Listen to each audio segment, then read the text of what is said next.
Meme review. Meme review. Can you hear me now? Because that is meme review time. Meme review.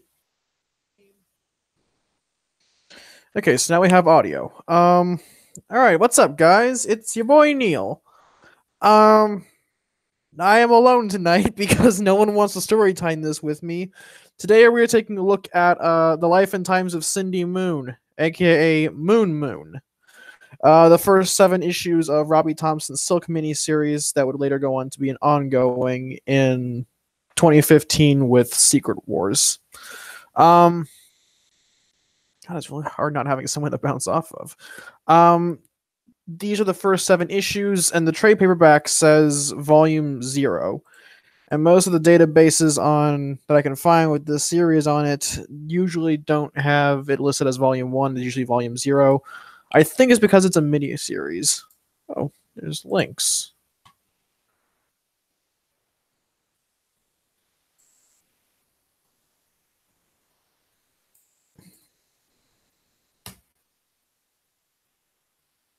I sent him a link to the Hangout.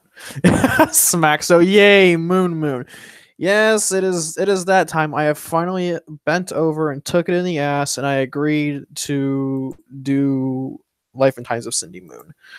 So, yay! I accomplished something. Are you people happy now? Silk has spent like the last 3 Storytime polls at the bottom. Not at the bottom. Actually, it's been really high. It is consistently placed second on the polls. It has never reached higher than second place, and that's kind of frustrating. Because as someone who unironically likes Silk, it's weird having my chain yanked so often. Then again, it's not unexpected. Especially considering that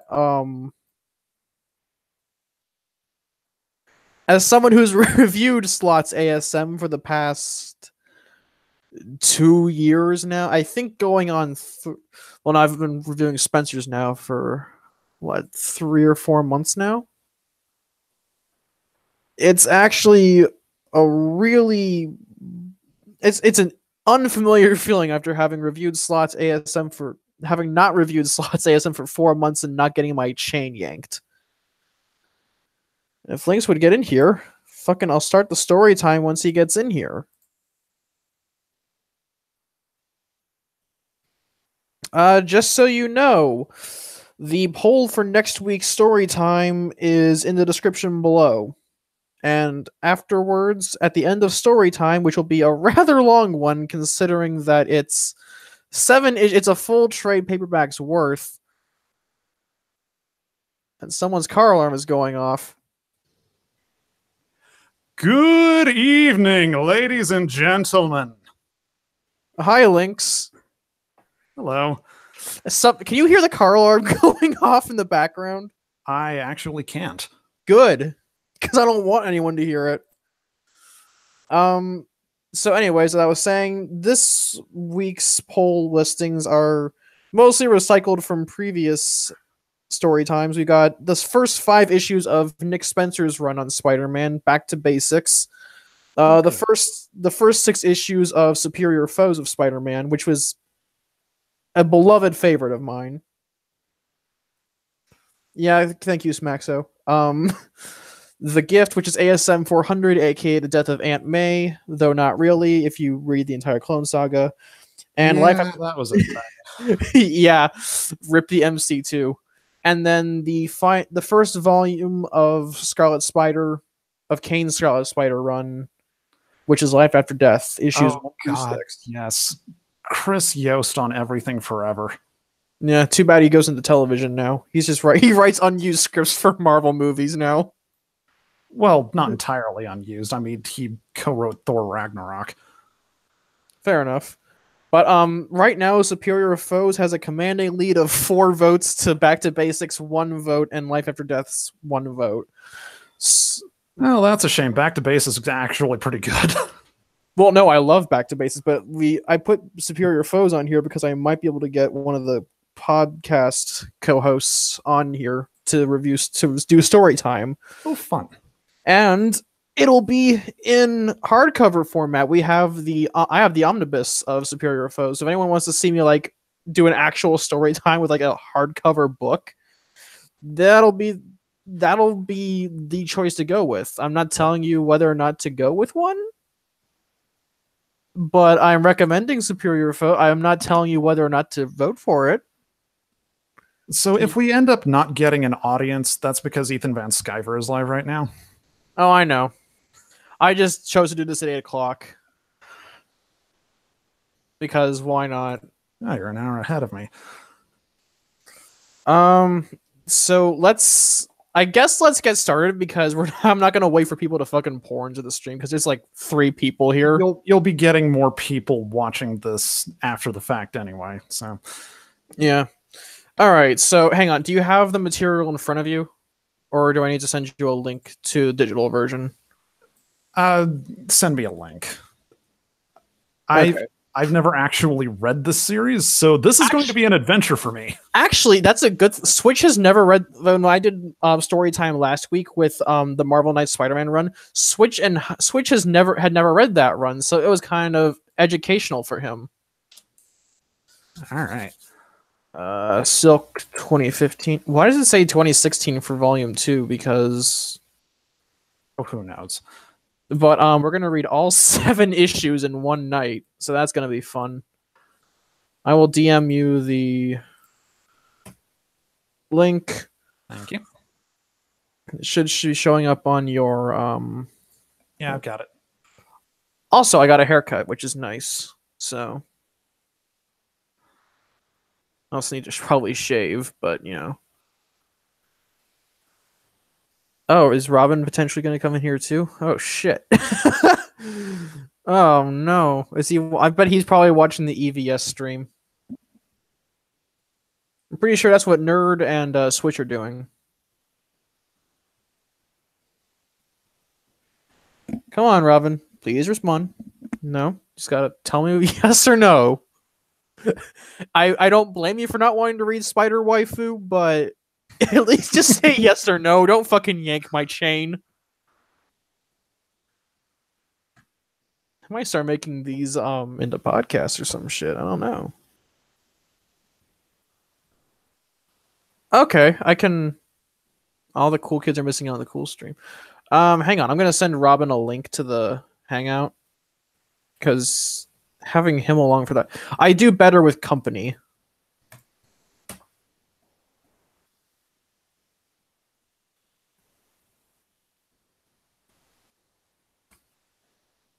Hopefully no one just heard me fucking skippy typing. Like, it sounded like I was a fucking seizure with my keyboard. No, your audio is surprisingly not that sensitive for stuff that's further than 12 inches from your mic. Good. Because if it was, I'd be fucking pissed. I think it's probably because I have streamer mode enabled.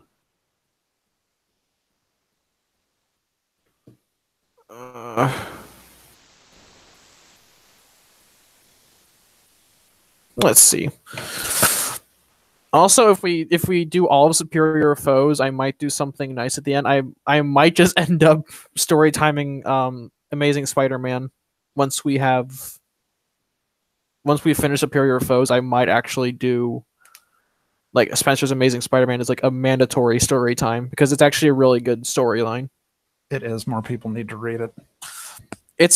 I don't want to say it's criminally underrated because it's been hitting top 10 lists all over the charts. Like in terms of sales, it's actually doing quite well. It's scoring like 80K per issue. Not that we can trust those sales figures. Fair enough. Actually, wasn't it Comixology sales charts? Comixology doesn't release their sales figures. I thought they did. Not the last I checked. Or am I just retarded? I might be retarded, so... If you're looking from Comicron, that's all Diamond sales figures. Oh, okay. Still, it's nice to have a Spider-Man book that deserves to be in the top 10 actually be in the top 10. Let's see. So I guess we'll wait like 5 minutes for Robin to get in here, and if he's not in here within 5 minutes, we'll start without him. All right. But for anyone who wants to know, I actually am an ironic fan of Moon Moon. Like I know people like hold that against me, but it's like I hate Slott's take on her. Yes. But I don't hate Thompson's run. Thompson's run was actually a very solid run, and I wish it wasn't canceled after 19 issues after Secret Wars. I think it was a case of oversaturation. She fell victim to the fact that she was competing against other Spider characters. And not even just like Spider characters, like she was competing against 3 different Spider women. Yeah, I know that Jessica Drew, of course, had her series going, but oh, right. Also, Spider-Gwen was a thing at this point in time, wasn't it? Yeah. And then there was also Web Warriors and Miles. And I want to say something else. Yeah, Slott's take on Moon Moon was her using the pheromones to bed Peter. I think in issue 15 of volume 3, they deliberately destroyed that plot thread. Like quite literally, Slott had Otto destroy the web of life and time, or cut that particular thread of the web of life and time. Yeah, I'm going with that's too much. Just Slott's out there. That was probably some fetish feel of his. I'm not gonna. Yeah, but seriously, web of life and like what? To be fair, that's a Madam Web concept. Okay. It's still a little convoluted for Spider-Man. Like, I mean, as much fun with Madam Web as I had watching the animated series growing up, when I actually got to her section in the comics, a lot of the weirder convoluted for Spider-Man. All right. I mean, as much fun with Madam Web. Getting an echo there. Robin, you got some serious feedback, Robin. I actually got to her section in the comics. A lot of the weirder. I muted him for a minute so he could. Okay. Yeah, let me finish the thought here.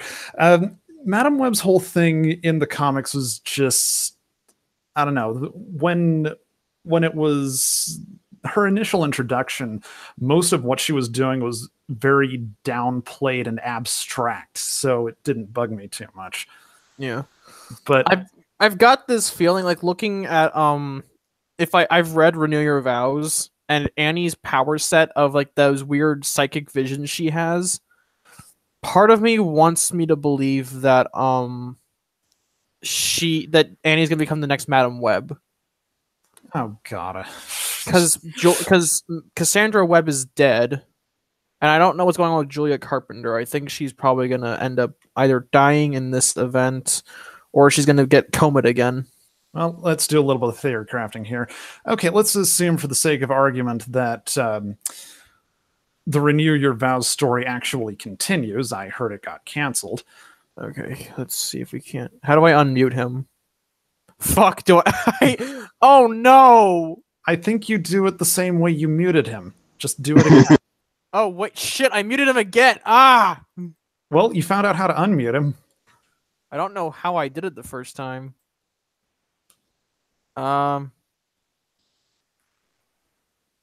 Shit. What did I do? I don't even know what I did. How do I... Okay. You just amplified yourself there for a moment. Did I? Yeah, your volume's just gone way up. Shit. Okay. All right. Hello, hello. Hello. There we go. Okay, yay! I didn't totally fuck it up. Snaxo goes, hey, remember when they think putting Mephisto in a Spidey story is ridiculous? Just imagine telling the folks back then about the web of life and time. Oh, yeah. Yeah. The 90s series was the only time I think Spider, like a multiversal Spider story ever worked. And that's saying something. Yeah. All right, so Robin, did you get the link to the material I sent you? Certainly did. All right, so are you guys ready to begin reading? This is story time with Quill Sniv and Lynx and Robin. Our impromptu get. I'll provide links to their YouTube channel or their WordPresses or whatever in the description once this stream is over. And let's begin, I guess. Okay. So as explained in the trade, because I'm reading from the trade here, as a teenager, Cindy Moon was bitten by the plot contrivance spider, the same one that bit Peter, giving her powers similar to those of the Amazing Spider-Man. Powers of adhesion, a unique... Yeah, it's basically... Yeah, okay. It goes into a bit of a synopsis of Spider-Verse, and no one cares, because Spider-Verse blew, and I'm glad it's not existing anymore. It starts... The comic starts like right in the middle of the action as Cindy is beating up a D-list villain who is dressed like a dragon. And, Cindy's fighting him, and he calls himself Dragonclaw because, yes, he looks very much like a dragon. And Cindy makes a very topical reference. Well, yes, the spider that bit him did die, but I'm just calling it the plot contrivance spider because I can. Because it bit Cindy on the leg in like a split second before it died. The plot piece. That's a pretty bad contrivance. Blame Slott. But Cindy makes a very topical reference about Pokemon because pop culture references are all you need to endear yourself to a character, right? And so Cindy starts beating him up. She webs his arms together, and then her spider sense overloads. But I guess they say it's because of Spider-Verse, but they never explain why, and it's never addressed again. So it's just kind of confusing. So Dragonclaw tries to finish her off by slicing her web line in half, and so despite their spider senses not linking them to each other, Spider-Man comes and saves Cindy. And I'm gonna make this weird comment because I like Stacey Lee's art for the most part. It's not really vibrant, but it has very good line work. And I don't know who does the colors. For the colors, Ian Herring. Ian Herring is really good with reds, yellows, and blues. But the Spider-Man costume is just really, really weird. Like it has like all the web lines are coming like around from outside from the spider emblem. And the eyes are really weirdly proportioned. Like Peter's head is like a fucking circle. It's not the proportion; it's the shape. Yeah, it's like a fucking circle. It's weird. Well, no, the shape of his eyes is all wrong. Yeah, because they take up like half of his head. It's not the size; it's the shape. Well, yeah, it's also like hang on. Here's a picture of it for anyone who's like watching us and not just using us as background noise. Look at Spider-Man's eyes and tell me that's not like fucking inhuman. There's it's just weird, like you mentioned, it's the shape of the eyes. Like there's those weird pricks of black that show up from behind his mask. Like I know what the artist is going for, but it doesn't work at all. It reminds me of that one villain. What was his name? That one villain from Batman the Animated Series. Was it Firefly? Firefly, yeah. I wasn't sure if it was that generic or not. Yeah, Firefly. It reminds me of that. Let me pull up an image of Candlejack. Let me pull up an image of animated. Yeah, it looks. Yeah, it's Firefly. Adam, you're a contrarian, and I hope you die. But no, I don't think they're like bad. It's just when you look at how Peter was drawn outside of this comic, it just looks kind of weird because it doesn't have consistency with the rest of the universe. Like if this was an Elseworlds comic, I think I'll be more okay with it. Okay, speaking of consistency, so Cindy shoots webs from her fingertips. Yeah, I think it's because she has like an altered version of the powers of the other. I don't care. It's still weird they're coming out of her fingertips. Yeah, I think the artists did what they could with that, because that's a Slott and Ramos problem. The problem with this book is that Thompson and Lee spend more time trying to fix Slott's mistakes than really grow Cindy as a character. They grow Cindy as a character eventually, but they spend more time trying to retcon away specific things that happen in the book. Adam's on a crying emoji. I guess he heard my threat to him. But they spend more time trying to fix Cindy as opposed to like build up her rogues gallery. They use Black Cat as a villain, and it sucks that they had to do that, because they could have given Cindy like an interesting villains gallery as opposed to just using Black Cat. So it's more them having to do damage control for Slott's book. Yeah. And unfortunately, this is a trend that would continue with a lot of the other Spider writers up until Slott left. So that's on them. It would have been interesting if they had actually brought in Felicia as, a friend. Adam brought up a good point that the Ultimate Jessica Drew clone shot webs out of her fingertips, too. Yeah, I'm not saying that wasn't stupid. I mean, don't get me wrong. I did like the whole Ultimate Jessica Drew thing, but the fingertip webs is still dumb. Yeah.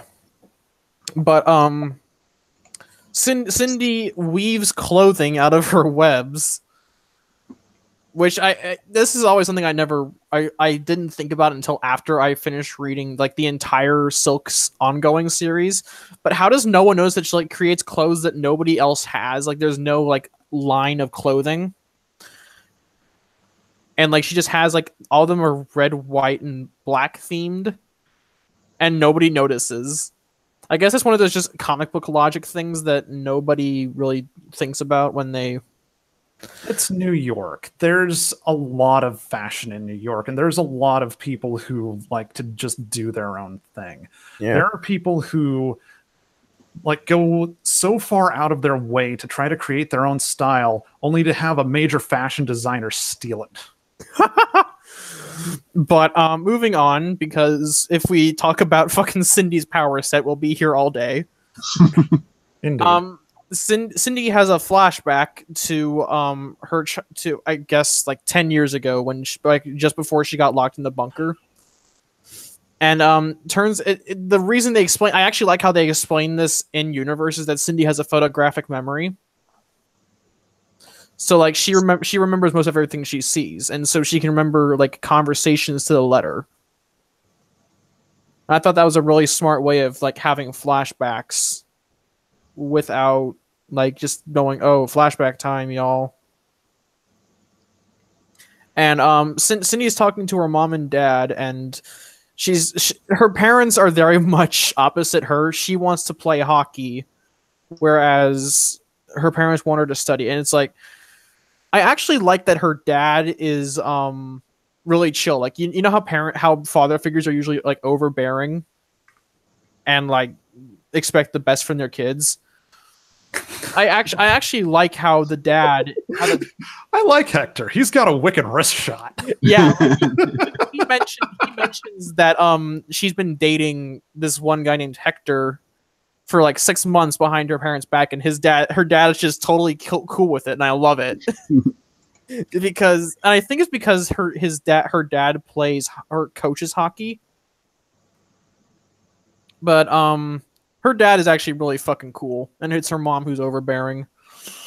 That's a nice little point of character balance there, that you've got dynamic opposites with the parents. Yeah, where it's not just like overbearing parental figures who are just completely evil stepmother. Who are completely irredeemable. Like the dad at least is willing to look the other way because his potential son-in-law has a fucking good wrist shot. But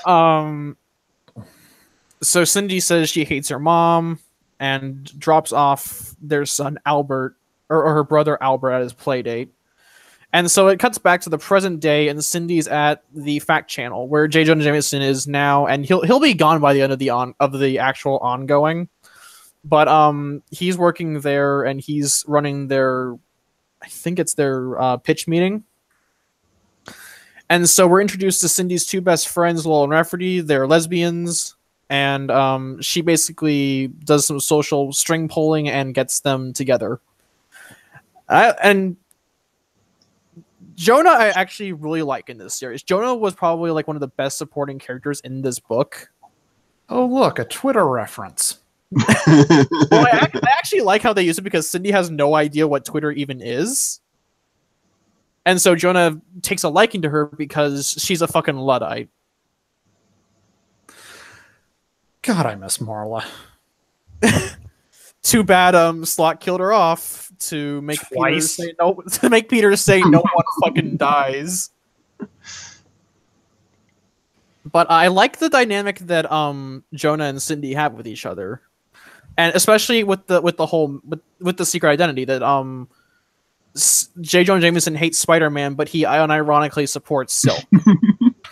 What? Well, he only I think he likes her less because she's a superhero, more because he hates Spider-Man to the point that Black Manta is like, dude, fucking chill out. I hate Aquaman, but calm down. But Jameson's whole thing with Spider-Man is he doesn't like him because he wears a mask. So it's not Spider-Man specifically, it's masked heroes in general. He's just not as aware of the most of the masked heroes, like Daredevil, for example. Like Jameson will publish all the articles about Daredevil and that, you know, show him off as this other menace, but he's more on about Spider-Man because Spider-Man is much more visible, which makes him a bigger headline. Yeah. I don't know. I just like how he hates Spider-Man so much that like he loves Silk because she tried to stop somebody. And Adam brings up a good point also because he's jealous of Spider-Man. The reason Jonah hates Spider-Man has kind of jumped around from author to author. Like no particular author can pick a specific reason why Jonah hates Spider-Man. Well, Smack, so the thing with Jameson being a huge supporter of Captain America is Captain America's identity is public knowledge. And I think it's also because he's a war hero. Yeah, that too. But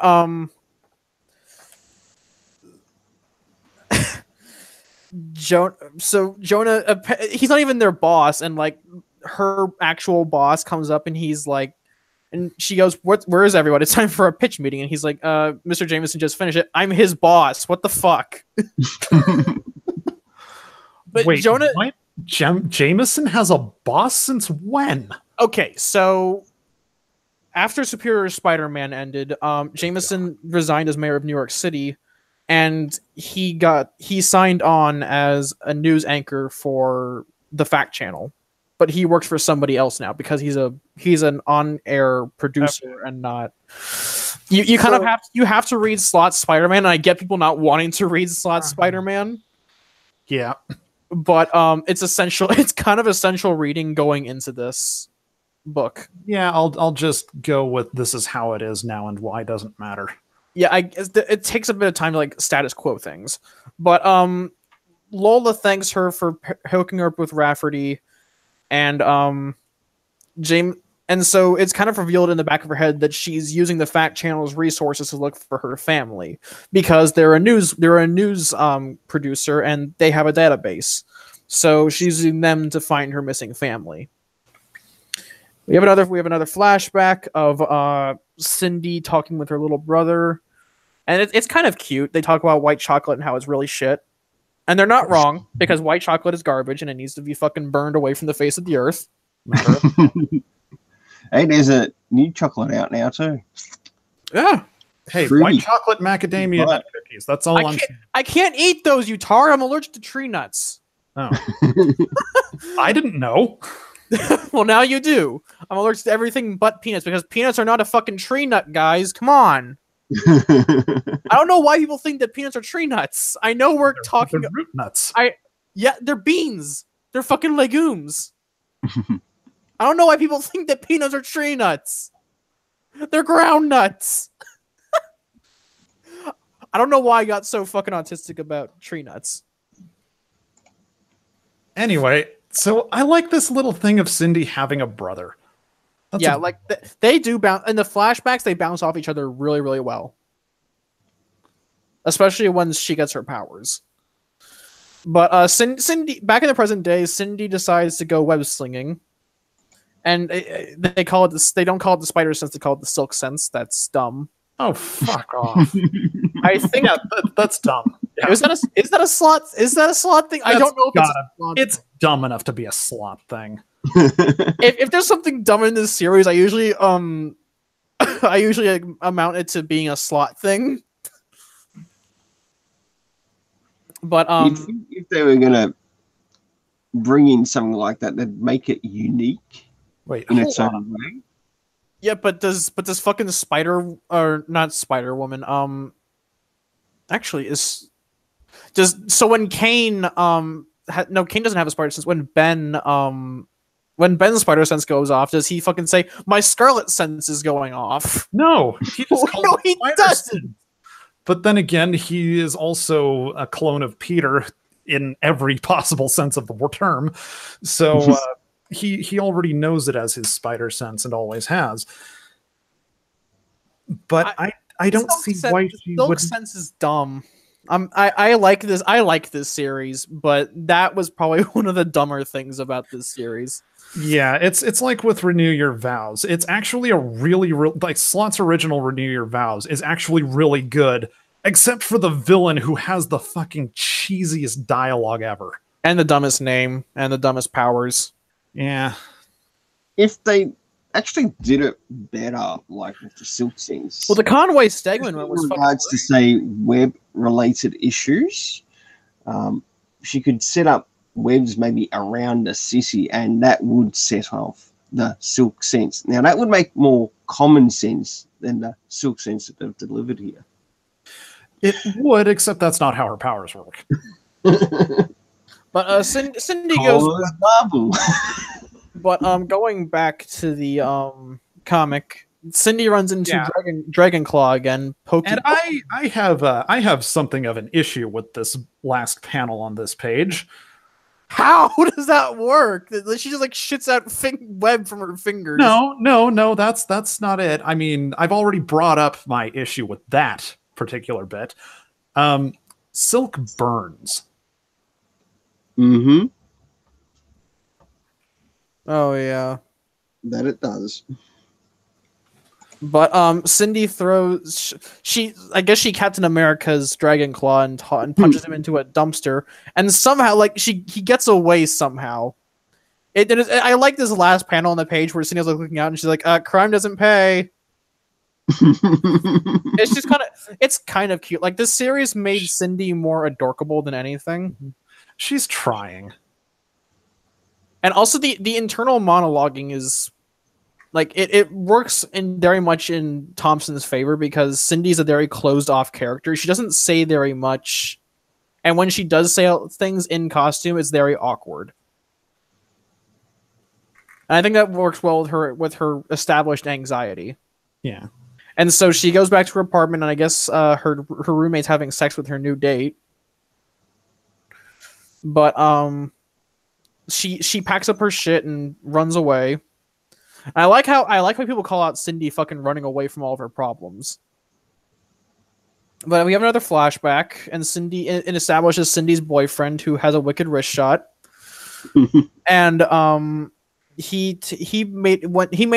quit going to their game to go on a date with her at the science exhibit where she was going to get her powers. He got her little bracelet for their 6 months. A moon for my moon. A moon bracelet. A moon for my moon. And so they go to the science exhibit. You can actually I didn't notice this. I did notice it, but I just remembered it. But there's a panel with Peter. Oh yeah, there he is. Yeah, he's taking pictures. That's a nice little touch. I noticed it a while ago, but I just now remembered about it. That fucking vest. They actually explained where it went in Spec 310 just last month. But Okay, so Smaxo made a point that the silk scent smells like sounds like a shampoo, and Peter actually references that because in the next page she calls Peter and he's eating a sandwich on a rooftop while he's talking to her, and they have a little bit of banter, and there's a little bit of internal monologuing as like they mention Cindy's thing, and they kind of wave it off as like it was weird. We don't talk about it. But she calls him and they have some banter about how Cindy's silk scent sounds like a fucking shampoo. And so Peter has some inspiring words. Like I actually like how Peter is very much not necessarily a mentor, but like he has experience and she turns to him as opposed to just fucking saying, "Oh, I can deal with my problems because I'm a strong character myself." Like I one of the problems I had with the Burger King Kids Club of new Marvel heroes is that they never turn to their predecessors for help. In some cases, that's a thing that can't be helped because they're dead because Marvel killed them. But I figured it out. The whole thing with Spider-Man's mask and why it looks so wrong. I figured it out. It's Kamen Rider. No, we're gonna go with fucking Firefly. We need an amalgam name. Spiderfly. Or Fire Spider. Well, I just think it looks like Kamen Rider because it's, I don't know. Without the antenna. This art style seems very Eastern influenced, and it just starts getting me thinking. Stacey Lee, I think, is Korean? Let me look her up.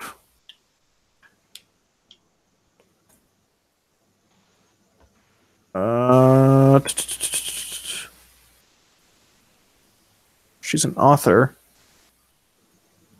Okay, I can't find anything about. Here we go, artist. I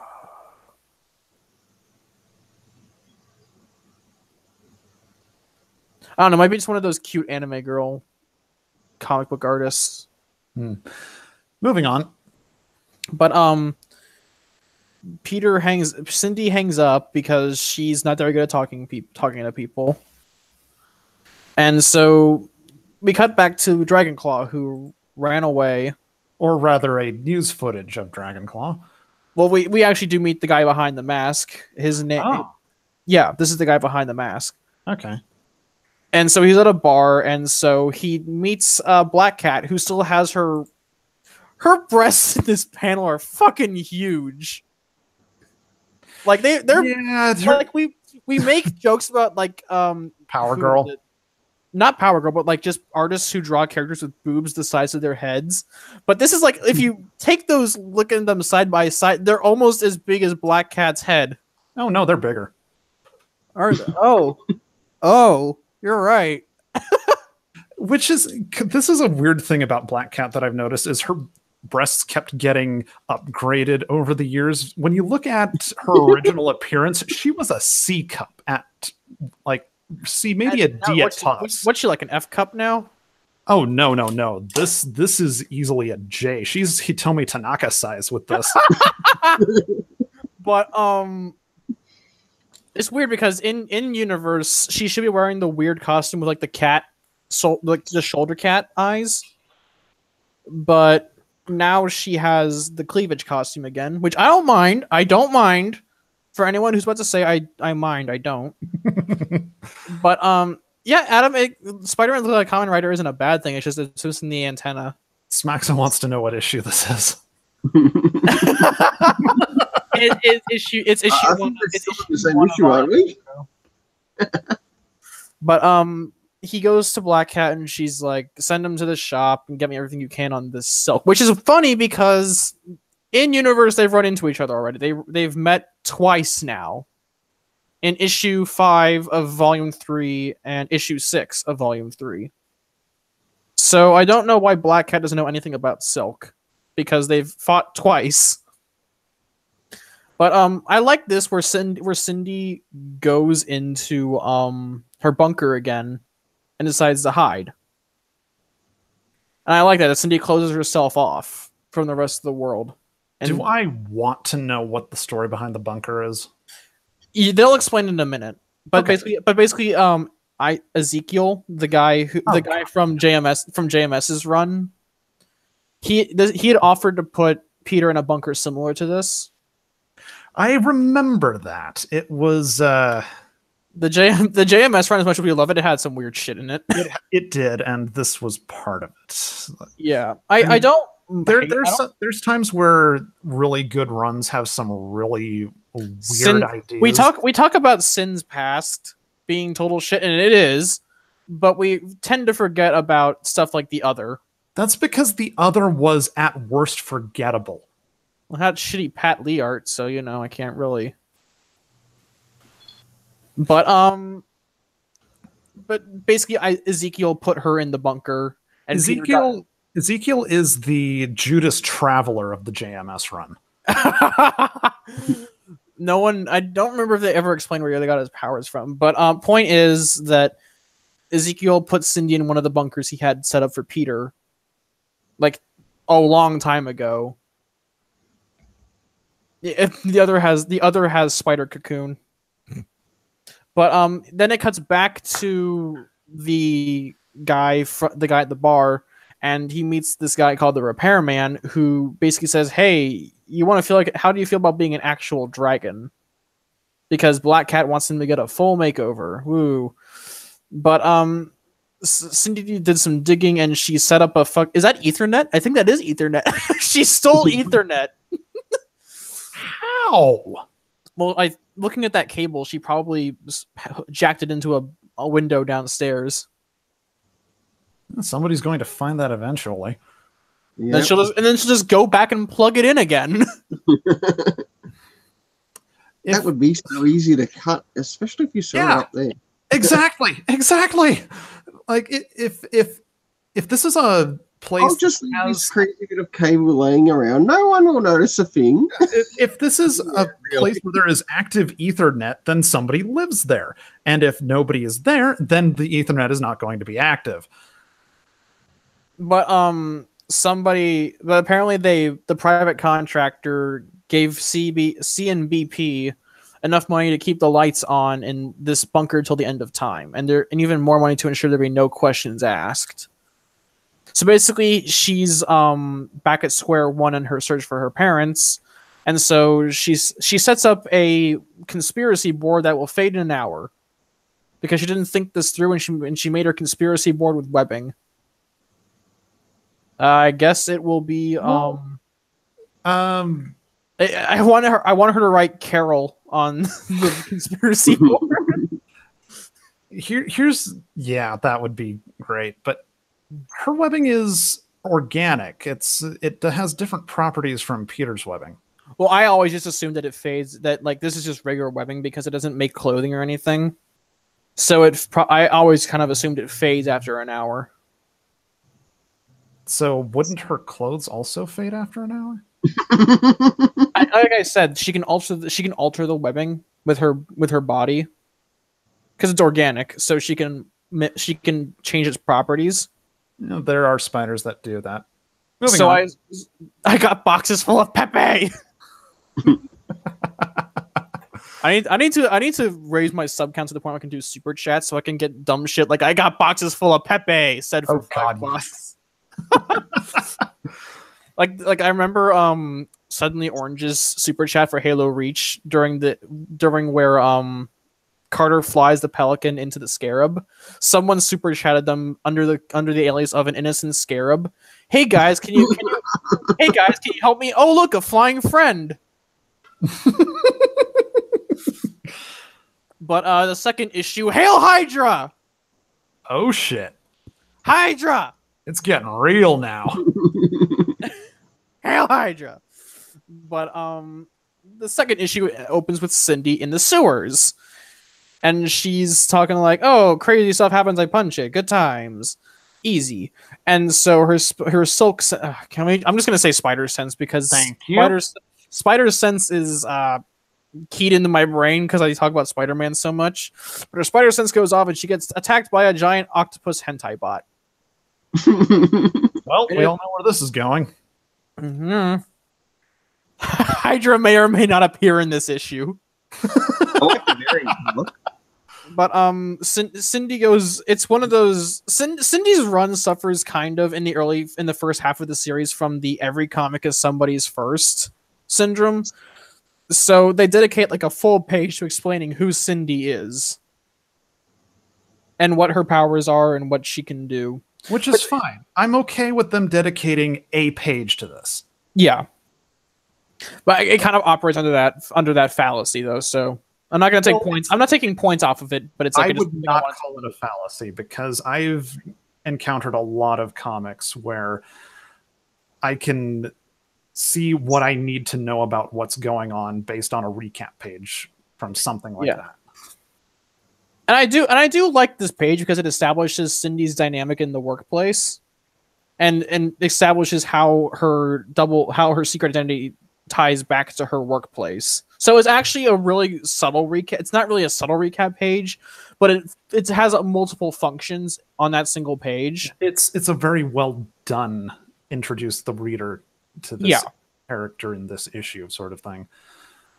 And I've seen far more egregious examples throughout reading Amazing Spider-Man over the years. Yeah, like Slott's run really suffered from every comic as somebody's first. Not Slott's run, but I've seen. No, it did. Like especially in the end of Not, I meant what I haven't seen it at Slott's run because I haven't read it.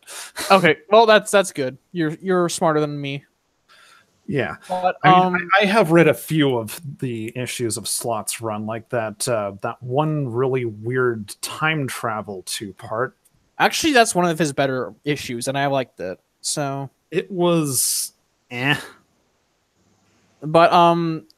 yeah, Clone Saga is kind of guilty of that. You're not wrong. Clone Saga is really guilty of recapping. Yeah, Clone Saga. But yeah, there were a lot of '90s issues that did that. And I think that was. I don't even think that was a problem with exclusive to ASM. That was just a problem in the '90s period. Yeah. But now they recap why they recap Spider-Verse and why Cindy's at the fact channel to explain because her family's gone, so she's been digging up shit about where they've been. So she goes from place to place. She goes to one of her neighbors, to a moving company, to a storage facility that played in Cat. Yeah, Adam is correct that there are instances at least the first 20 years that do it. Yeah. So I think this is just a really good example of a recap page because it functions in multiple facets. Yeah. But she goes to a bank and the bank owner tries to open a savings account with her. And if they paid everything in cash, and she remembers that Ezekiel came with his assistant, Tamara Pearson, and said that we can help your daughter with her condition. And so she goes to find him. Turns out he's dead. Surprise. And not so subtly, his grave has a fucking spider on it. Like, of course. Way to be subtle with hiding his power, but whatever. I don't even... Actually, to be fair, I don't think Ezekiel ever really hid his powers. No. No, he kind of didn't give a shit. But Cindy goes to her old neighborhood to go dig up some clues. Look, guys, I found a Scooby clue. But a lot has changed in 10 years. Minorities can go out freely. The gays are accepted publicly. Yeah, you're not wrong, Smack. So the Stacey Lee's art does make Ezekiel look really cool. Like there's the kind of effect of the thick line art really accentuating his aged features. I think that really works in the comic's favor. But she goes to the corner bodega. Is that how you pronounce it? I don't know. But she goes to a park. She goes to their old apartment, and she does nothing. So she's like, "Hey, I guess I'll go get some pizza," and then it's closed. So I guess Cindy just like inherited the Parker luck the moment she got introduced into his world. It's a curse of the spider. Well, no, Kane had remarkably good luck in the first couple of issues of Scarlet Spider. Then it went to shit because Houston had a fucking nuclear bomb in it. You're saying? But Cindy has a flashback again. She really likes having flashbacks. God, she's wearing a skirt. What's this? A Marvel character wearing a skirt? The fuck is going on? A girl allowed to be a girl? What the hell? No, you got Carl Manvers. But so she breaks up with her boyfriend. She goes to Oxford. Like, they don't play hockey, but whatever. I'm going away. Bye-bye, baby. And so he's like, oh, that's it. And she's like, oh, I got one last night with you, and I don't want to spend it fighting. That's lewd. That has implications. But she's distracted by a little kid, and he's running away. Well, and the fact that she kisses him at the end of the flashback, you know exactly where this is going. Yeah, but her spider sense doesn't go off, but she gets her attention torn away by the Hail Hydra bot. Hail Hydra! Hail Hydra! But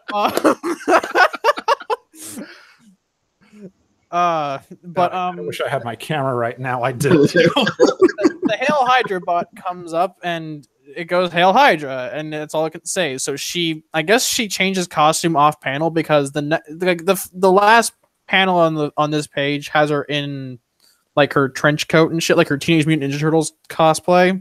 Yeah, she probably has most of that costume underneath that trench coat, and then just pulls up the scarf. Let me see if there's any like indication. No, she has a t-shirt and pants on, and yeah. So I guess it's just assumed that she changes costume off panel because she just jumps in like and attacks the Hydra bot, and so she starts she doesn't start beating it up, but she starts trying to punch it. Mm-hmm.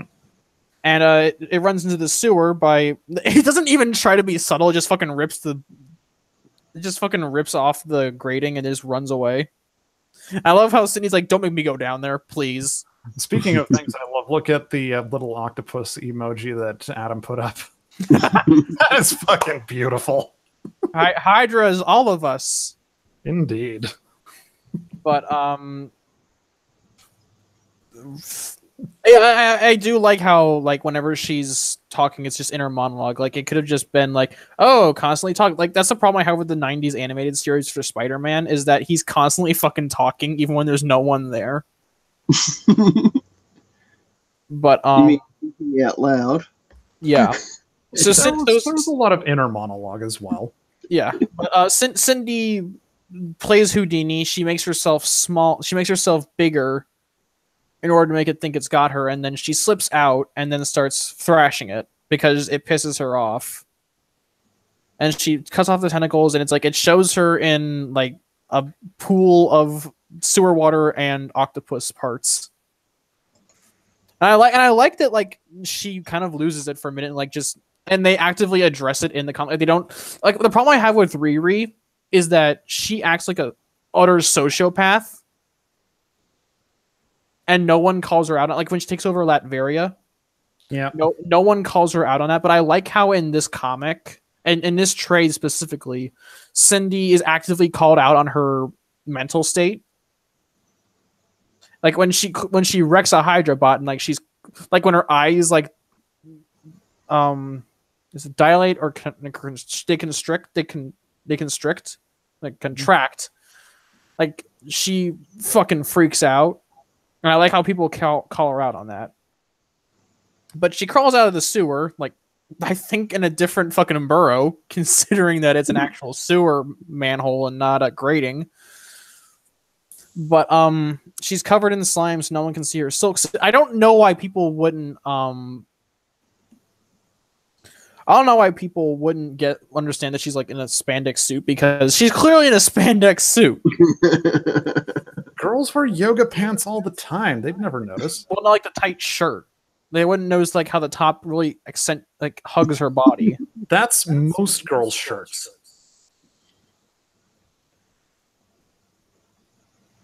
Okay, but Like her she runs into her ex-boyfriend, who basically interrogates her. Like, did you just climb out of the sewer? And she's like, yeah, I'm a Ninja Turtle. I think that like I hate when they make egregious pop culture references. But with Cindy, I think it works because she comes from a very pop culture heavy period of what is the MU. So like it's very clear she's a 90s kid. So I think it works in her case because the 90s were really pop culture heavy. It's going to age poorly. Yeah, and that's the point. Like people even go like, what the fuck? Why are you making like all these 90s pop culture references? Yeah, but it's going to age even worse later down the line. Yeah. Yeah, and because she's a dork. I think it works because she is remarkably dorky, especially in contrast to the rest of the Marvel universe. Yeah, but wouldn't it be some good world building if they'd come up with their own parodies of these? I think Miss Marvel actually established like a MU counterpart to the Ninja Turtles. I don't remember the name, but it was like in the 2015 relaunch of Miss Marvel. Mm-hmm. They established like a counterpart to the Ninja Turtles. And when did this? Well, good job, Ms. Marvel. Never thought I'd actually say that, but good job, Ms. Marvel. Well, Miss Marvel was good up until the Civil War II crossover. Karate Cows. I think that was it. But her ex interrogates her. He's like, "Where the fuck have you been?" Because he did some actual digging, and he called Oxford. She never even applied. And so Cindy tries to hit it up with him. She's like, "You look great." And so it turns out he's engaged. Life comes at you fast. Eternally cucking poor Cindy. Like, and she's clearly depressed. Like he introduced her to his fiance, Audrey. She never comes back after this page, by the way. Does he? Yes.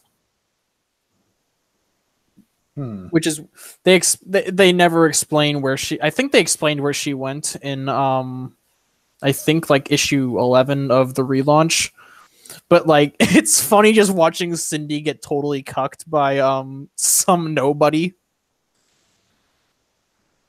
Yeah. Especially since Cindy is very childish in her mentality, so she kind of assumes that like, oh, I can get back together with my ex after 10 fucking years. Or was it 14 years? I think that ASM Volume 3, Number 1 established that ASM Amazing Fantasy number 15 took place 13 years ago, I think. Let me look this up. I'm fucking confused now. Let's not dwell too much on the timeline continuity and just move on with this. Fucking sliding timescale has got me in a... Yeah, the sliding timescale does that. So let's just move on. Yeah, I'm gonna say 13 years, just for 15. No, because Peter was 15 in Amazing Fantasy number 15. Yeah, Adam's right. It's probably 13 because I think we've done the math a bunch of times, and it's always ended up with Peter being 28. I remember 28 vividly because of this. Because of that issue defining Peter's age. But, okay, skipping that, Cindy's depressed because she didn't get back together with her ex like she wanted. And so she walks away really sad. Poor Cindy. I actually kind of felt bad for her because she deluded herself into thinking she could get back together with her high school ex. Because even I haven't gotten over that. But whatever. No, I have, but for real. So Cindy's like, yeah, S.H.I.E.L.D. is saying it's an old bot left over from a mission. Well, no, I think it's been 2 years since Secret Wars, Adam, so he's probably like 30 now, definitively. But, unless you count Runaways continuity. Fucking Runaways continuity is a disaster. But, in her head, she's going, my first love is engaged. And she she sits on her couch, she's like, no. Like, you know that video of the black man like crying? I think you know which one I'm talking about, right? Where he like opens his mouth, he goes, nah. I love that, and that's what I always imagine Cindy doing when the camera pans off of her. Oh my god, there is an actual Caddyshack reference here. You have all of my respect, writer. But the continuity in Runaways is just Runaway.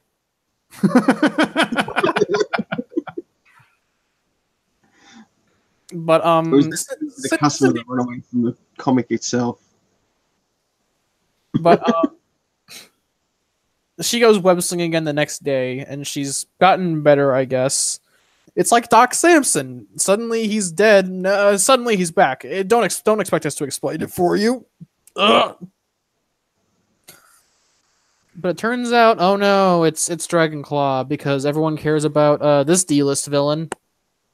Whoa. Can we go back to the second to last page at the bottom panel where we've got this caption box? But I did beat up a higher tentacle monster robot thingy, so I got that thing going for me. So I got that going for me. Like, that's just Bill Murray from Caddyshack right there. I love that quote. I use it frequently. Yeah. But I like how her silk sense is actually, like... I think they address that it's broken every so often. Like, the spider sense is broken every so often. Like, it doesn't really work when it's supposed to. And it's, like, these really weird squiggly lines to accentuate instead of, like, the... You know how Peter spider sense is usually like very like lightning boltish and very precise in its nature? I like how Cindy's like really squiggly and like and very unspecific. Though it might just be Stacey Lee's drawing. Could be. Probably is.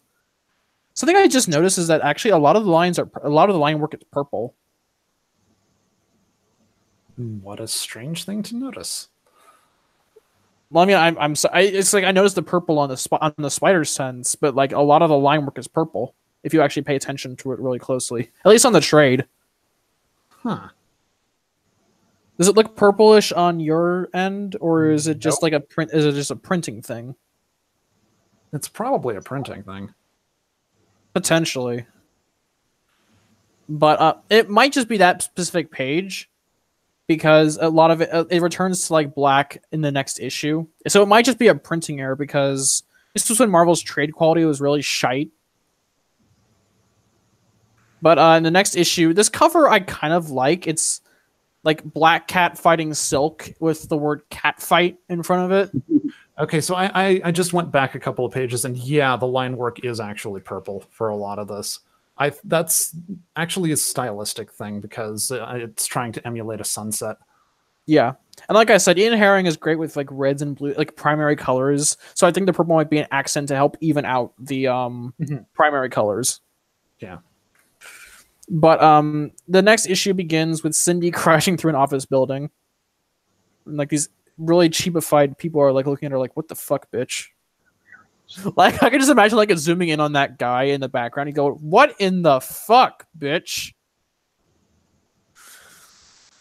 But she has a fight, and she like I like how this guy like actually like up until she like really gets pissed off, he actually has her on the ropes. Like it's weird to watch a character in a Marvel comic in this era like face adversity, like actually be genuinely challenged.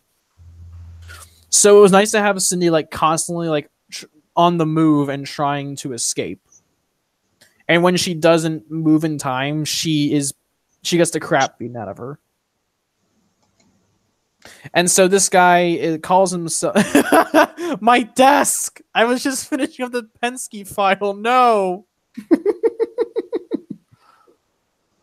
But he kind of beats the crap out of her, but she manages to like run away. He calls himself Rage, even though there's a new warrior named Rage. But whatever.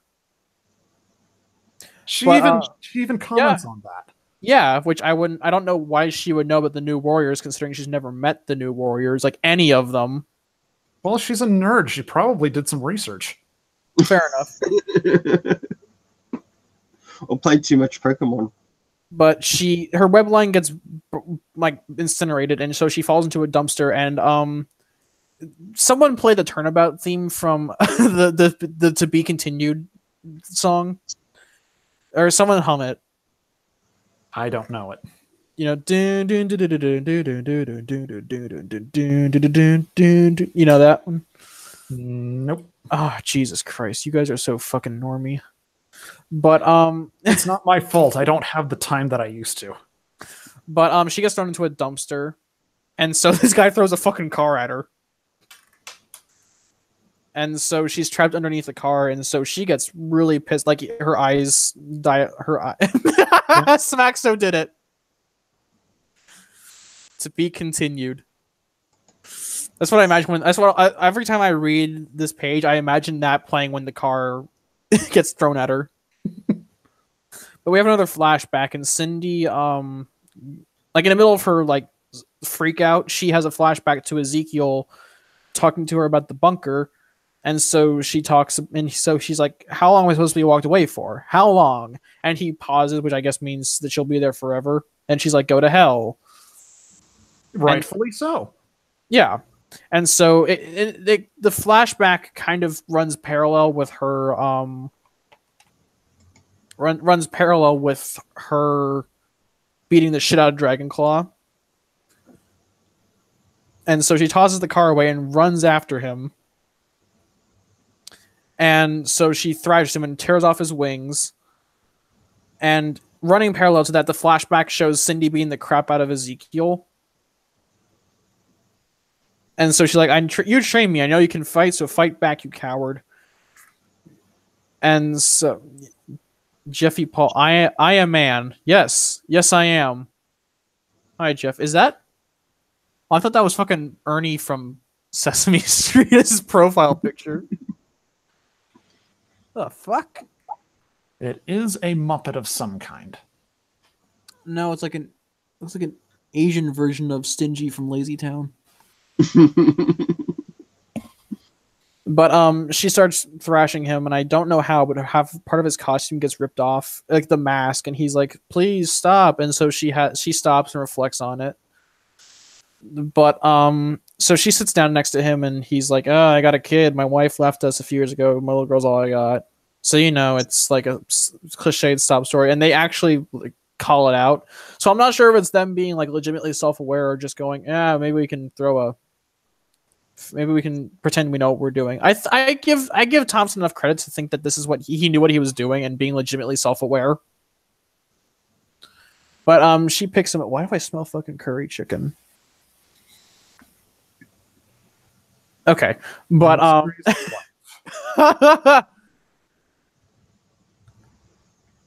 But she helps him to a hospital, and she's like, "Hey, go apply for Alchemax. You look like a guy who could use a second chance." And I like that she legitimately tries to help a guy get his life turned around. Okay. This is one thing from this era of Marvel that I will give them some credit, actually establishing Alchemax as a company.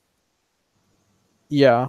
Like, whose idea was that? Was that something Slott did? That was actually Slott, but I think Slott started it, but I think that other writers made it better because credit where credit is due. The concept is solid. I recently uploaded the newest chapter from Neighborhood Spider-Man, the comic I write, and I established that Norman created Alchemax as a shell company. Oh.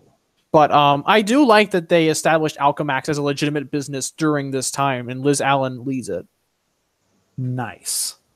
Yeah, no, I think he did a few. I think Slott did a few good things. I liked Horizon Labs, but I did not. I was not a fan of that concept.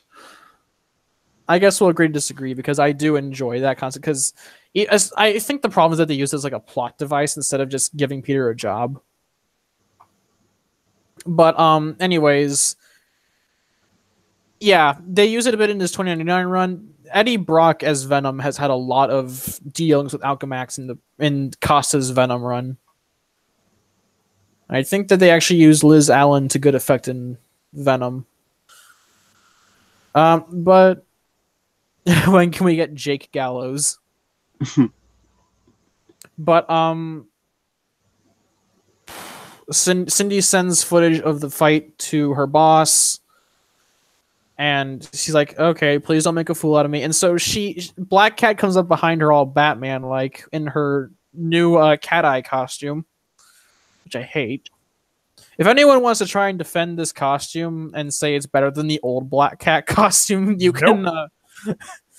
anyone in the comments section want to try and defend the new Black Cat costume as superior to the original? I would love to see someone try.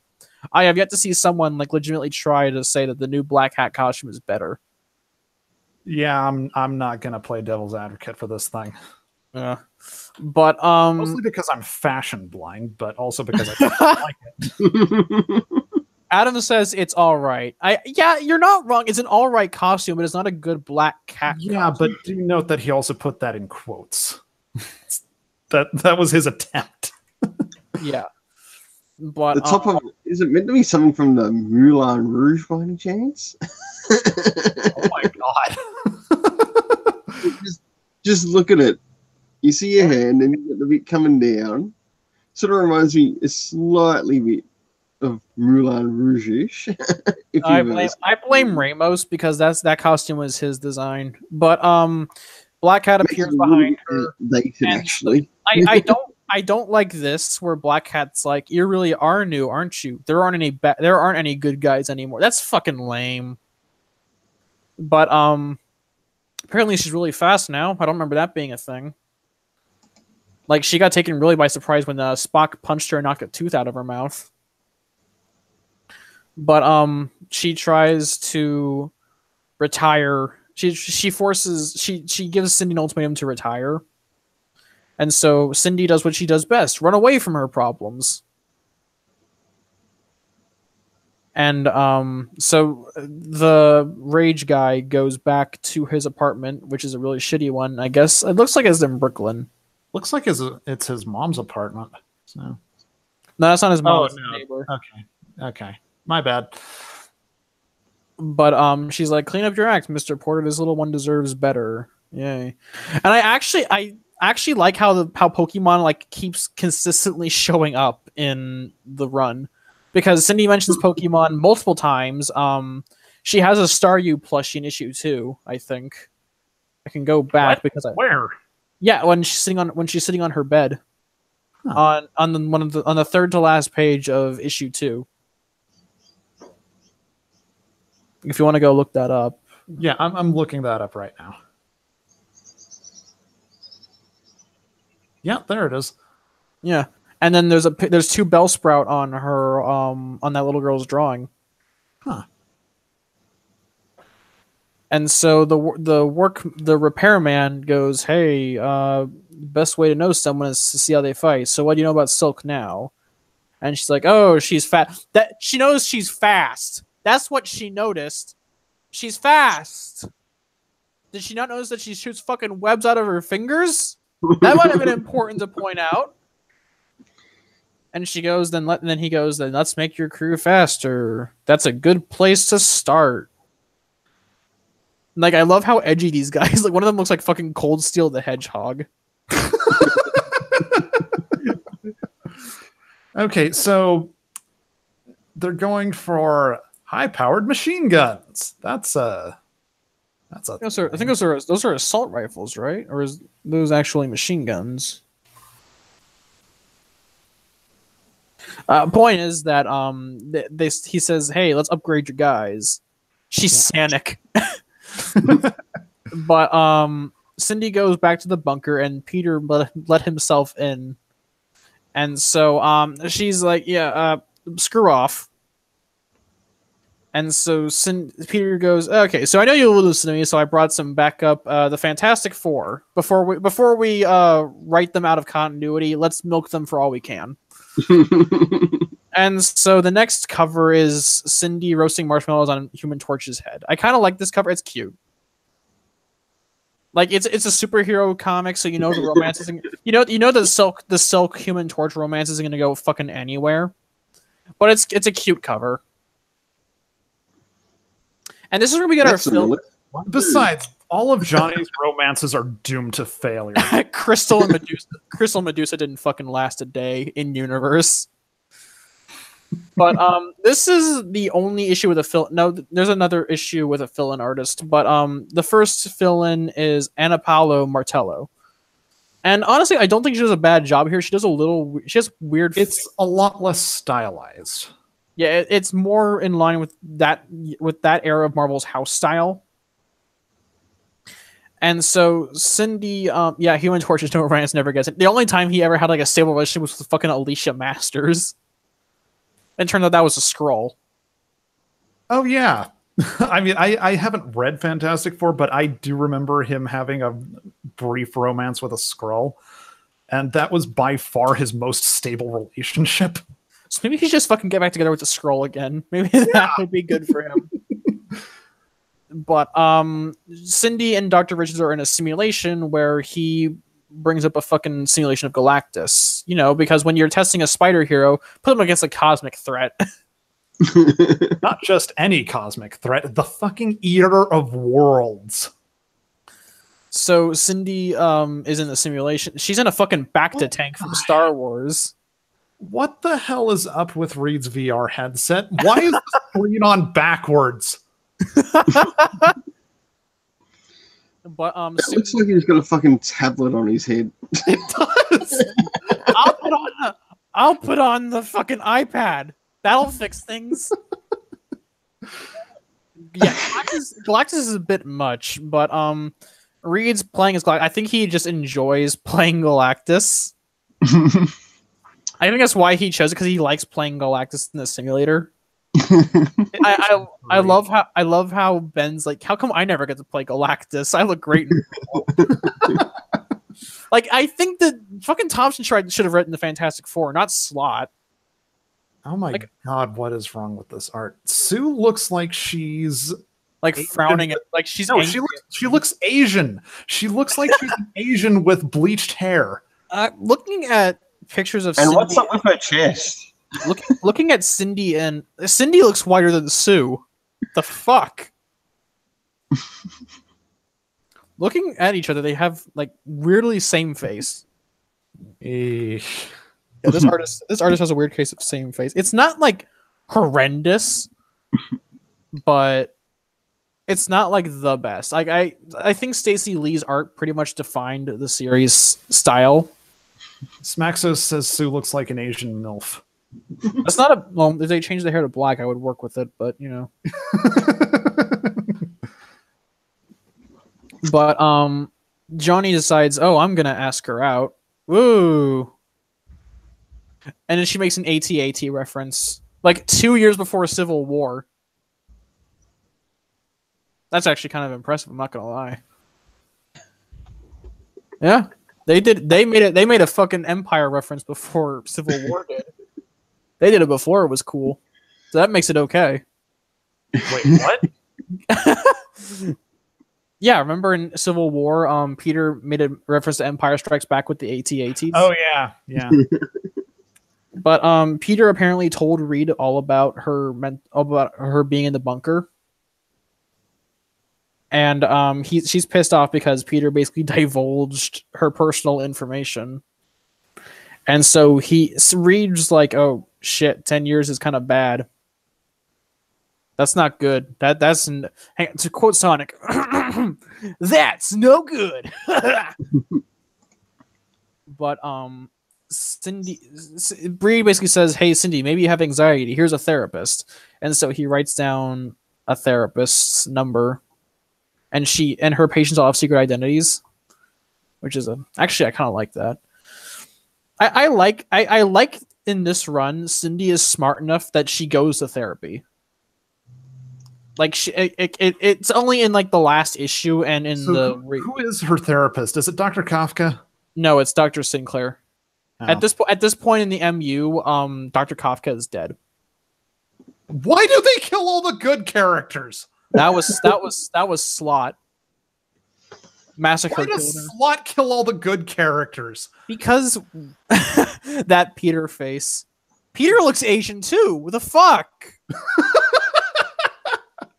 Why is Johnny the only white person in the room? Also, I really have to appreciate the Thing right here. It's slobbering time. I'm making some wheat cakes.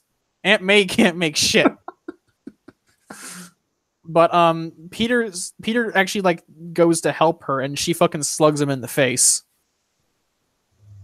And so everyone's like, "What the fuck? I like her. I love her. And I love how." Oh my god! Reed looks Asian here. Why is everyone Asian? The fuck? Oh hey, Herbie the robot. Yeah, I like her. I miss Herbie. When was the last time we saw Herbie? Anyways. The last time I saw him was in that mid 2000s Fantastic Four series. Oh, I liked that series. But, that was a good series. Well, for its time at least. I haven't seen it in a while, so I don't know how it's holds aged. up. But it actually has aged very well. Okay, this is gonna be a weird. That's not even a weird. It's not a weird nitpick. It's a valid nitpick. But that fucking spider on Peter's back. It's so fucking tiny. Like on the next page, like it's tiny. Yeah, that is so far off model. But there's this weird pause where Cindy's like, you should have left me in that bunker," and Peter's like, I'm sorry. And there's like this weird pause. I don't know why that panel's. Did they just do that to like compress the story? And I love how Johnny continues to insult Ben. Why don't you join us for some of Ben's awful food? We're watching The Hobbit. They made a movie of The Hobbit? 3, actually. Why do I imagine Johnny actually saying it like that? Like 3, actually. Like that sounds like the widest thing to do, and I could totally see him doing it. But Cindy's like, "Thanks, but I gotta get to work," and so Johnny I have to take her out to dinner. And so I like how Cindy like actively defies Peter, and he's like, he's the worst. So she's like, "Yeah, you know what? Fuck it, let's go on a date." And Peter's like, "But seriously, he's the worst." And then Ben's like, "Yeah, totally." Enough said. So Cindy looks. This guy, this writer, what's his name? Robbie Thompson. Robbie Thompson. He knows how to write the Fantastic Four. I wish what is Thompson even working on? The Juggernaut one shot? What? Why the fuck didn't they get him to write F4? They chose Dan fucking Slott. And here's the thing. Okay, I will admit when I'm wrong. When they announced F4 and Slott was writing him, shit, I thought I was on stream mode. But when they announced Slott was writing Fantastic Four for the relaunch, I was okay with that because Slott has written the F4 in the past, and I liked him when he wrote Fantastic Four in the past. So I thought by association, he'd be a good writer for the F4. Because he's proven himself. And besides, Slott's corniness would actually lend itself very well to Ben Grimm. Yeah. And he's written the thing in granted it was only 8 issues, but he wrote Ben Grimm excessively well, and the Human Torch. So there was no reason for Slott to fuck up the Fantastic Four. But he fucked it up. He had a solid first issue. We talked about this on the Crawl Space Discord, but there was a very solid first issue that reaffirmed my confirmation bias that Slott was a good pick for the F4. But then he had to fucking ruin it for the second issue. The second issue was fucking terrible. I've been out of the loop. What happened? Valeria turned into a fucking lovesick puppy. Franklin gets nerfed. His powers get nerfed from universe making to just being an unspecified version of powerful. And then Slott's OC villain comes out of nowhere, and she destroys Molecule Man and kills off and basically wrecks Franklin, and I think kills off most of the Future Foundation kids. Okay, so but I don't know why you didn't get. Yeah, Adam's right that Thompson's writing Spider-Man Deadpool. I kind of want that series to reach 50 issues just so we have at least one series that reaches 50 issues that isn't Old Man Logan. Yeah. Now, while I am not overly fond of the idea of having somebody who can create universes as a mainstay character, the rest of that, oh dear God. Yeah. But most of the characters were written out of character. I actually liked the Reed Sue interactions, but no, the issue was really shit, and I'm actually dropping the book from my pull list. Yeah. But I think that Thompson should have written Fantastic Four going forward. Yeah. And he's proven that he can write multiple books at once, because when All New All Different Marvel launched, he was writing Venom Space Knight and Sulk at the same time. But in response to Smack, so I actually am not sure what I think he writes a good Ben and Johnny, but I'm not sure how he writes Reed and Sue. So he'd be very untested in that capacity. Then again, he wrote 2-in-1, which was kind of a lead-in for Fantastic Four. Mm-hmm. But still, I think Thompson was probably the best choice out of the ones we've got. Back on track. But Cindy turns back into an Asian woman again, and she goes back to the Fact Channel for work, but it's Saturday, so she's not supposed to be working, even though they're a fucking 24-hour news cycle. So Asian Jameson yells at her, "Catalog, it's Saturday. We don't pay you enough to be here on Saturday. And if we do, expect a pay cut." I like how, like, in the next panel, Cindy's eyes are looking like straight into the vacuum. Like, is this bull is this man fucking serious? But I do like how Jameson is kind of like a pseudo father figure to Cindy, especially considering that in this run so far she doesn't have like an actual father figure. She's only really had Peter and Reed show her like a genuine amount of like respect. Yeah. So I think Jameson works very much as a supporting character in this book, especially in the next issue. We'll get to that when we get to that. So he says, "Go, be young." And so I like when she goes, "Good call, old man." And so she goes out clubbing with Lola and Rafferty. I think this is the first time since the first issue we've seen them. They have I think it's because they had way more involvement in the relaunch. I'm overestimating their presence in this book, but Cindy's supporting cast was very limited. Like, I think she only talked to Peter and Dragonclaw Man on a regular basis. But she goes out clubbing and they're like, "I love this." This is when they get into like the cringy talking with like girl talk. He's not good at girl talk, I'm not gonna lie. But she's like, "I love this mix, right? Girl talk rules. Yeah, I like talking with girls too. Haha, you're so funny, Cindy." Couldn't even put a fucking exclamation point after that haha. And she talked about her anxiety. What the fuck's up with that face that Cindy made? Okay, I'm gonna put this up on the screen for people who want to see it. This really awkward, like, have you ever seen the Gravitation anime? There's that weird face. There's that weird panel where the guy like fucking like narrows his eyes like that's not even like a joke about Asian people. That's just a joke about like that particular scene in the anime. But it might be the nose. The nose it looks like the problem. It looks too small. No, it's pointed straight down. It's not proportional to the rest of her body. I think that's the problem. No, it's just drawn really weird. It's the angle of her face is not right for the angle of her nose. Yeah.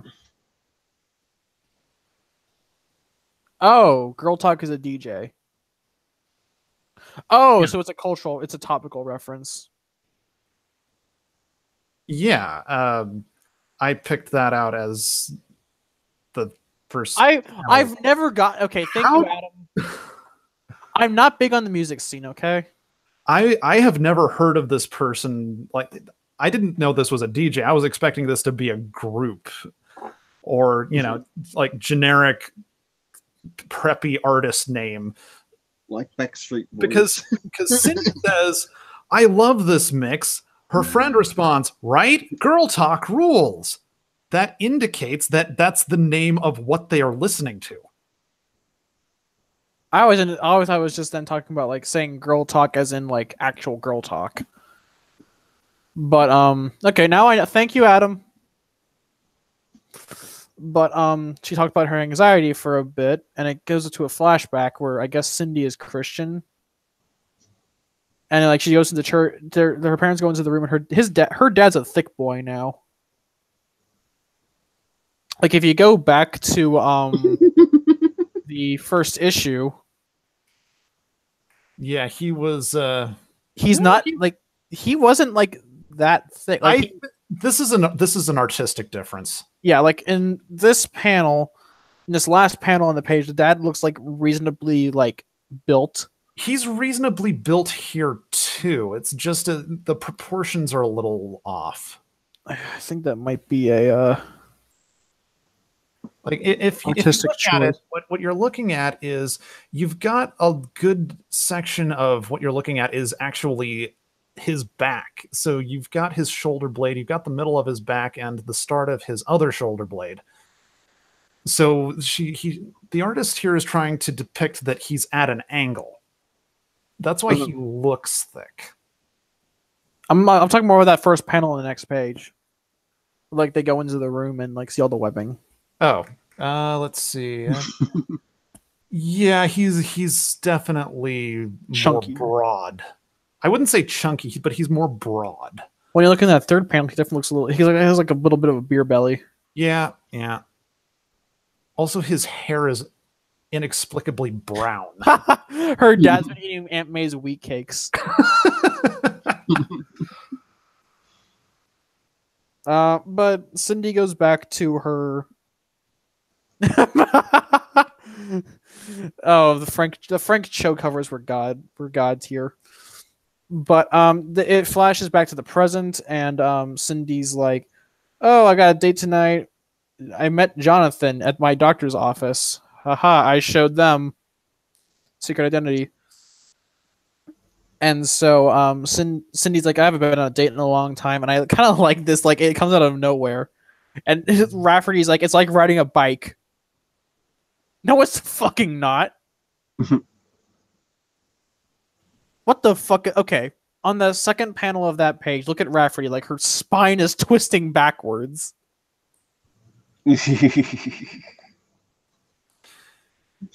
Hidden villain, maybe? She's a fucking centipede.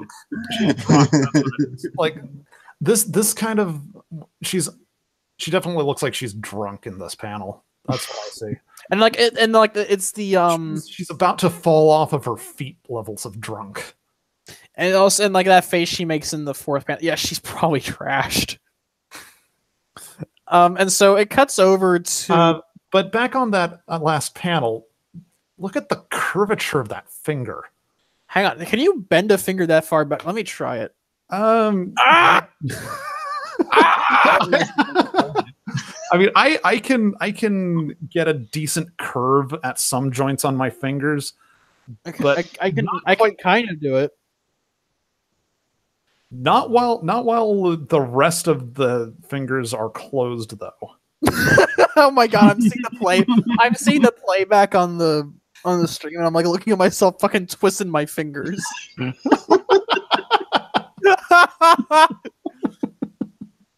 But moving on to her date with Johnny. Adam says they can't have double jointed. Whatever. I tried twisting my finger, it didn't work. But she goes on her date with Johnny. I actually kind of like the outfits they're wearing. It's I actually like Johnny's blue themed outfit. Yeah. It's a nice little nod to the F4 costumes. Yeah. But they're awkward and they fucking jump out the window and commit suicide.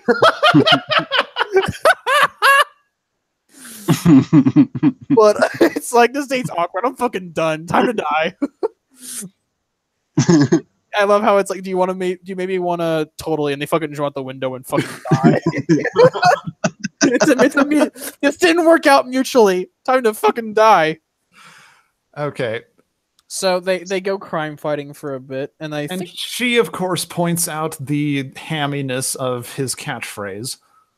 She doesn't like fucking flaming on? Well, no. Smack, so you forget that the Fantastic Four are technically celebrities who have like a shit ton of money. They can afford to go nice places. Yeah. Even if they have to dine and dash, I'm sure Reed gives all the restaurants their billing information. Yeah. Or Sue does. I'm not sure Reed would be responsible enough. I think Sue does that just because Reed would probably fucking forget. Yeah. But they go crime fighting together. Let's talk about Black Cat and how her powers are based on luck. Hold on a goddamn minute. No, not that. Not because of that. Not because of that. Because Black Cat's bad luck powers were from early, like her 80s or 90s. Did you order 500? Hello. Why are you asking Reed? It's clearly Johnny and Ben. They probably did. They probably threw the pizza in the water in the sea to piss off Namor. Anyway. But I love how like Johnny's like how Cindy asks Johnny, how do you beat luck? And he's like, you don't, you just gotta be faster. And Speed is told, why did they make a point of like, why is Cindy's like pizza time? Anyway. No, we're moving on. Diddly diddly diddly diddly.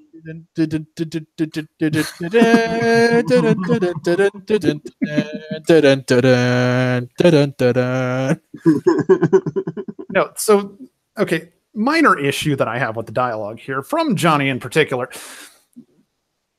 Johnny says, "You went up against Black Cat. Heard she broke bad."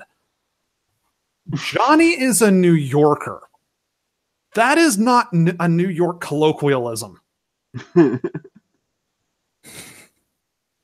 is that, like a Midwest thing? That sounds like a Midwest. It's Southern Southwest. But at the end of the day, at the end of the date, I guess, and when the sun rises, they watch the sunrise. And so I like this, that Thompson really gets the Fantastic Four, where Johnny's like, we put the fun in dysfunctional, and like Reed is totally annoying and really boring, but he's also rarely wrong, and I like that. Yeah. Johnny's from Utica, and he never heard the phrase "broke bad." Oh, it's the regional dialect. Really? I'm from Utica. I've never heard of the phrase "steamed hams." Oh, not from Utica. No, it's an Albany expression. Why don't they have steamed hams in Utica? But anyways, Cindy kisses Johnny on the cheek and he fucking flames on. And he's telling her, "No, thought be gone. I'm flaming on. I'm full gay now." But be gone, thought. But she back at the repairman's warehouse. He has a fucking warehouse in the middle of New York. I wonder how he fucking affords this shit. He probably gets enough business that he can afford it. Also, warehouses in New York are a thing. So I know they're a thing, but it's like I want to know how he fucking affords that much infrastructure in fucking New York. Yeah, I'm sure that there's, some reasonable pricing so that growing businesses can afford a warehouse. No, Smack, so I know Johnny's flaming on because he has a boner, but you're making a fucking joke. He pisses fire. Come on, man. Wait, does that mean he has like an STD or something? Yeah. Yes, it is. Moving on. I'm a piss fire! But anyways, the repairman's like, "Hey, I threw in some extras since the last guy was such a bust. Only the best for the best." It's like he's like the Black Cat looks like he's fucking flirting with her.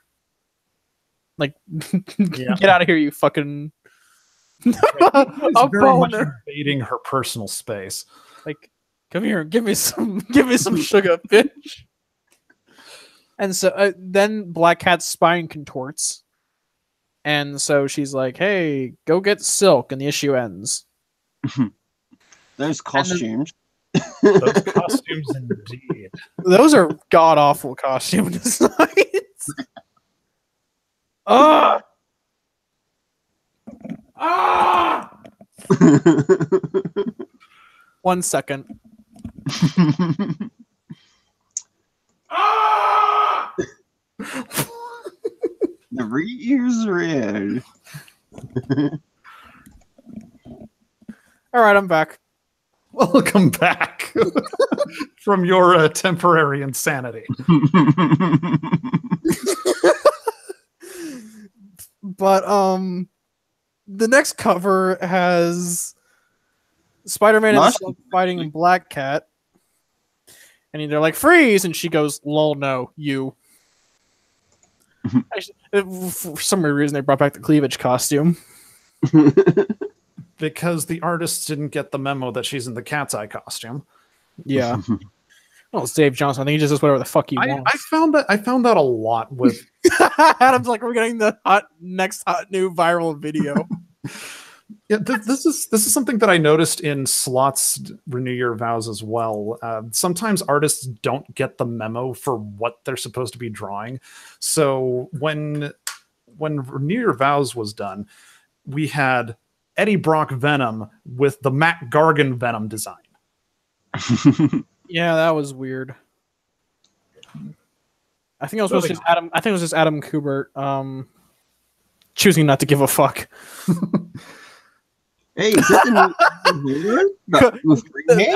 Adam's name. Adam's name for the costume or the new video. College student angry over comic book costume designs. But we cut to the little girl. I think it's like Kate Maria or something. Hey, is that the new Admiral Holder? In the picture there? Hair is the wrong color. Jeez! Oh, here's another Pokemon reference. Amuna on the little girl's bookshelf. And so she goes, "Hey, old lady, the space cop and her son defeated the evil." And then she goes, "Mrs. Bump," and then apparently she's fucking dead. Also on this website, there is an ad for Pokemon Mega. But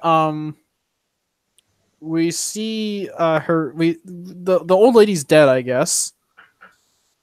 And the little girl's like, "Hey, you taking a nap?" And she turns around, "Are you a kitty cat?" I don't know what okay, so I get that her name is the Black Cat, but like, what part of her costume? Catwoman. She doesn't have the fucking cat ears. She doesn't have the ears. She doesn't have the eyes. She's wearing a fucking domino mask. It's like, I mean, you could argue she has the tail with the fucking chain whip. Wait, that's a thing now? Yeah, I missed that on the costume. The belt that she has serves as like a whip. Yeah, I did not notice that at all. But she goes, "I like the little girl's innocence." But it cuts back to Cindy at the fact channel, and it's a slow news day, and everyone here hates slow news days. And so I don't know if that's her little brother or if that's her. I think that's her on the last panel. I think that's her, yeah. Oh, because the eyes on her chest make it look like Cat's face. Okay. I guess you can say that. But I have to keep trying. And so she talks about she has a flashback to her little brother, and she's like, "I'm scared, Cindy." And she goes, "I know. I'm scared too. Mom thinks we can." He's like, "I'm scared of you." And so she tries to comfort him, and he goes, "Don't touch me. Be gone. Slott." So her little brother's name is Albert. Yeah. She doesn't call him Al. She calls him Albert. Not Al, not Bert, just Albert. Yes, and it strikes me as odd. His last name, he's named after he's junior to his parent, to his dad. But she's looking over police records, I think, because that picture I guess is a police record, I guess, because Jonah's coming up and she's like trying to minimize the window, and he's like, I don't pay to Facebook or whatever this crap is. Wait a second, are those police records? And so I like how in her internal, why is my sister such a thought? Why is my sister fucking Spider-Man? We don't know either, young man. But I like how in Cindy's head she's saying lie, lie, lie, lie, and then she just tells the truth. Or tell the truth. You could always do that. And she just spills her guts to Jameson. Yeah, that's actually something I really like, is that Jonah sits, like, he cares about her family, and like he's puts in the time and he appreciates the honesty. Yeah, I think that's what makes him so likable in this particular run, is that he's willing to sit down and listen, and he admires her honesty. Yeah, like this very much reminds me of Jameson, where he was at when I last really saw a lot of him, which was in the Maddie Franklin Spider-Woman run. You know, back when he was still with Marla, happily married. I am not going to stop harping on about that. Yeah. But she kind of bends some of the truth. Like, she doesn't tell him about the spider powers. She doesn't tell him about Silk, but she tells him about everything else, and he's like, and so I like how, like, he calls her by her real name. Aww. And instead of you calling her Analog, like, he breaks his habit of calling her a nickname and actually calls her Cindy.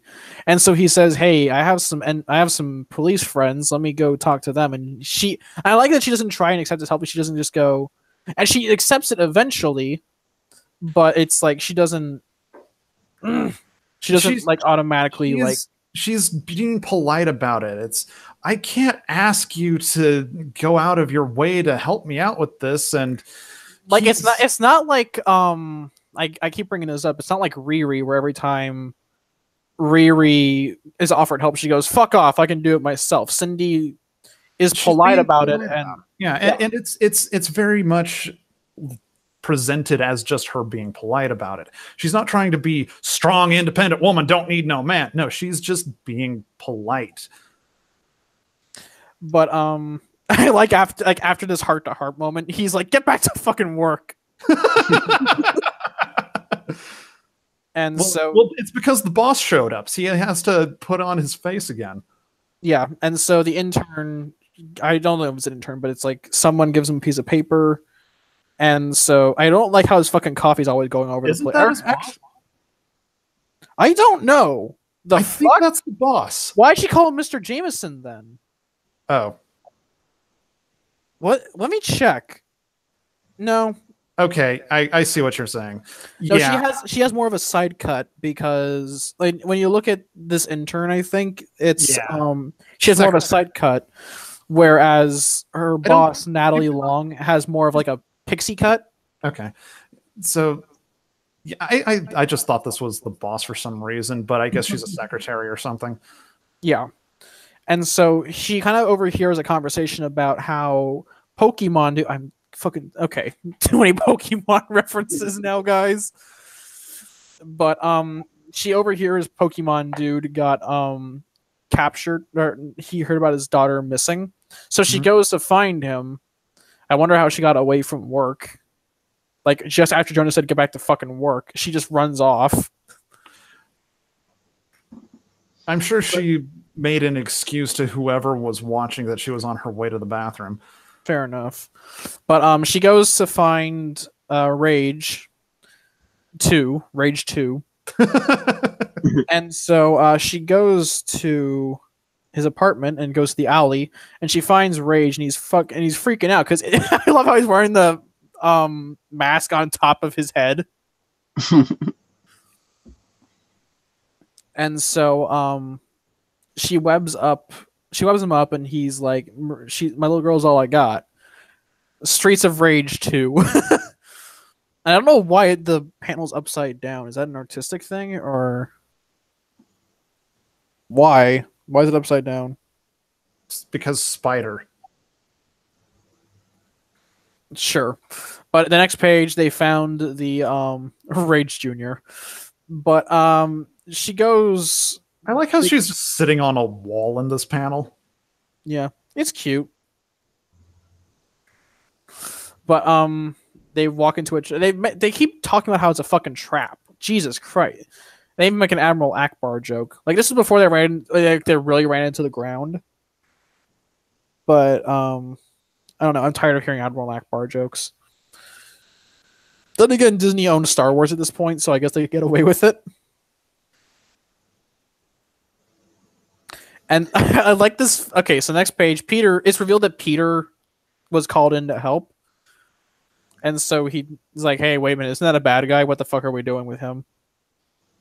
And so they have a little chat, and I like how Cindy's like face moves. Like, I like how, despite the design of the costume, Cindy is very expressive. Yeah, I do like that about her outfit. Yeah, like the lens. I like the lenses, but they usually don't. Their range of emotion is limited to either depending on the artist. Yeah. And so Dragon, I like how he eventually gets pissed off and just kind of jumps into the fray. He's like, wait a minute. And Peter's like, oh, that's why I don't work with villains much. Yep. Smax was like, yeah, Pete, not like you work for villains. But I remember Brad getting really pissed off during one of our podcasts about Peter shaking hands with Venom. Like back in the Lethal Protector days, I think is when it was. Don't quote me. I don't remember seeing that in Lethal Protector, but then again, I'm talking about during that particular phase of Venom's history. I can see that happening during that era. Yeah, that was a dumb era. It was a very dumb era, but I can see that kind of thing happening. But the two join him downstairs. They smash through the ceiling. This panel is really weird for Peter's anatomy. Like, his hands are all over the place. I do like Cindy's anatomy. Cindy's anatomy is very clean and very actiony, where Peter's just like, yeah, I'm falling, bitch. He looks like he's ready to throw a web line and swing. That's what I get out of it. Fair enough, but it just looks really weird on his right hand in particular on the left there. That is just what the actual hell is going on there, because it looks like his index finger is just completely broken. Oh, so Adam says that this panel where Peter and Eddie are shaking hands was the first Carnage appearance. In like ASM 300 something. Yeah, that explains why it sounds familiar. I remember that. But Cindy and Peter start thrashing people, and they start Cindy goes off to help the little girl while Peter's like kicking ass. And I like how Ian Herring colored the action scenes, like the blue backgrounds, and the action blur, the motion blur is yellow. I like that contrast. That is a good contrast. It's visually interesting. Yeah. And then fucking Hitler Youth Man decides to slash him across the chest, and Peter punches him out. And so Cindy rescues the little girl. Didn't that guy have a black mohawk when we first saw him? Let me check. It was issue 3, right? I think so. Wait, shit. I think I passed it.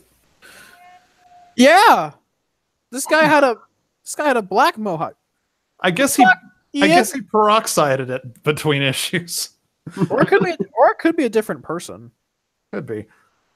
Because he only showed like 2 people in that panel, and then there's like 5 of the villains. Like the 5 people in the yellow and black shoes. Smaxo says his mohawk is a mood ring. Luckily, you have my astonishing mood watch. I remember when I had my first beer. I haven't yet, but you know. But Cindy rescues the little girl. I like how Cindy's very much like a mother figure. Yeah. Like, she's like, that kitty cat is a butt. You said it. And I do like how she kind of carries herself around this kid. I wouldn't say mother, more like big sister. Yeah, that's probably a better way to phrase it. I'm a fucking idiot. And that goes okay, you remember when I was bitching about the way they wrote Spider-Gwen? Uh-huh. Yeah, this is exactly what I'm talking about here. Cindy has her own distinct personality. She is not Peter, and that makes her her own kind of a character. You're right, but then you go over to those first issues of Spider-Gwen, and she's just Peter with tits. And blonde hair. And in a band. Yeah. I mean, I've read the entire Spider-Gwen run. Like Does up she until ever get better? Yeah, I do think so. After the Secret Wars relaunch, like the first 7 issues, I don't think they know what to do with her. So they kind of just shunted her into the Peter but tits role. Because they were trying to capitalize on the concept because it was popular on 4chan. And also because Emma Stone was in the new movie. Oh, Or because that was 2014 when that was created. that's right. That's right. But Black Cat and her goons. Oh, it's not the same guys. It wasn't the same guy because the guys in the costumes are here now. Oh. Okay. Back to the ugly costumes again. Oh, yeah. I actually like what Stacey Lee did with them, though. I guess it's probably because we only see them for, like, 2 pages? Yeah, like 2 pages at most. But, Cindy says, "Hey, y'all, get the fuck out of here. I'll buy you time, and then come back. Definitely come back after. please help." And so, I like her Noble Six moment. Sure, she's like, "Negative. I've got the gun." And so, I like how Black Cat's like, "Yeah, you're B-list for sure." And then so she webs up her fingers, and then she gets the shit beaten out of her by Black Cat's goons. And then one of her goons turns on her and knocks her out of the building. And then it fucking explodes. Like this, the one of them's like, "Wait, why is my suit ticking?" And then it fucking blows up. What? That is okay. That's kind of random, but at least Black Cat is also confused about this randomness. And then she's like, "Oh fuck!" And so So Cindy wakes up in the repairman's laboratory. And I don't know why Cindy keeps calling Rage Pokemon, dude. Like, get the fuck over it, Cindy. Pokemon's dead. After Ultra Sun, Ultra Moon, it's fucking gone. No, it'll never die. It is here forever. Like the Simpsons. I mean, I have a friend who just picked up a Switch with Pokken Tournament. Which is actually a very well put together game. No, I've actually played. I like it, but point is, Repairman says, "Oh, I don't work for Black Cat, Cindy. I work for the people who have your family." Which, if you've read the relaunch after this volume specifically, that's total fucking bullshit. I like the look on her face. Like, that you can see in her eyes too. Anyone know the Dull Surprise meme? The Transformers fandom meme where everyone goes, "Dull surprise!" Yep. That's what Cindy's face is, dull surprise. I don't get that at all. This looks very much like a look of shock and potential terror. I think it's the eyebrows. The eyebrows are kind of what I get what they were going for. The scene is shot very effectively, but it's very much in the eyebrows. Like the eyebrows tell a lot. Like looking at the cover for issue 6, Cindy's like determined. She's angry. She wants to get out. But it's like in that panel, her eyebrows kind of tell different. So the issue 6 opens with Cindy putting her stuff in boxes, in suitcases. And her mom is talking to her. She's like, "Are you sure you want to do this, Cindy? What if he cuts you open and see how this works?" And I like how Cindy's like, "I honestly, compared to what he's offering, that sounds easier." And they hug, and it's cute because Stacey Lee draws cute things. I like the fact that her parents did know about her powers. It's very different from Peter's dynamic. I don't want to say it's like it's good because it's different, but it's a nice parallel to where Peter kept his secret. Her parents found out by accident, and they helped her through it. Yeah. Also, like the idea of the family knowing because it creates a dynamic as opposed to what's the term I'm looking at? Smaxo said that's not as cute as Guru Hero art, but it is cute. Yeah, that's true. The only reason I read the Unstoppable What One is as cute as Guru Hero? Exactly. Moving on. Horse show. But Cindy is trapped in Repairman's lab with like these finger restraints, I think. But she like tries to talk. I don't know why she's gonna be able to use it. I don't know why he can't use sedatives. How? Okay, this contraption that has her fingers trapped. I just it seems a little like just a little contrived that he would be able to make something like that. I mean, yeah, he makes all kinds of really cool stuff. This seems she has super strength, and this is supposed to keep her fingers trapped. I don't see it. I don't see it. I think like probably clamp down on the fingers on the inside, probably, because it does mention that she fucking breaks her fingers. But Peter returns to the wreckage and finds Black Cat in the rubble. I don't know how, considering that she was outside the building when it blew up. But regardless, she goes after the repairman, and Peter spider tracers her. But the repairman's basically poking around her. He's like, "Hey, does the spider bite ever bother you?" And so she keeps him distracted. Like I like that she knows that she keeps him distracted. And then she broke her fingers to get out of the restraint. And so she breaks the rest of her hand trying to punch him. Which, by the way, if she hits him hard enough to break her hand, well, because the hand was already injured from like moving her fingers inside the mechanism and freeing them.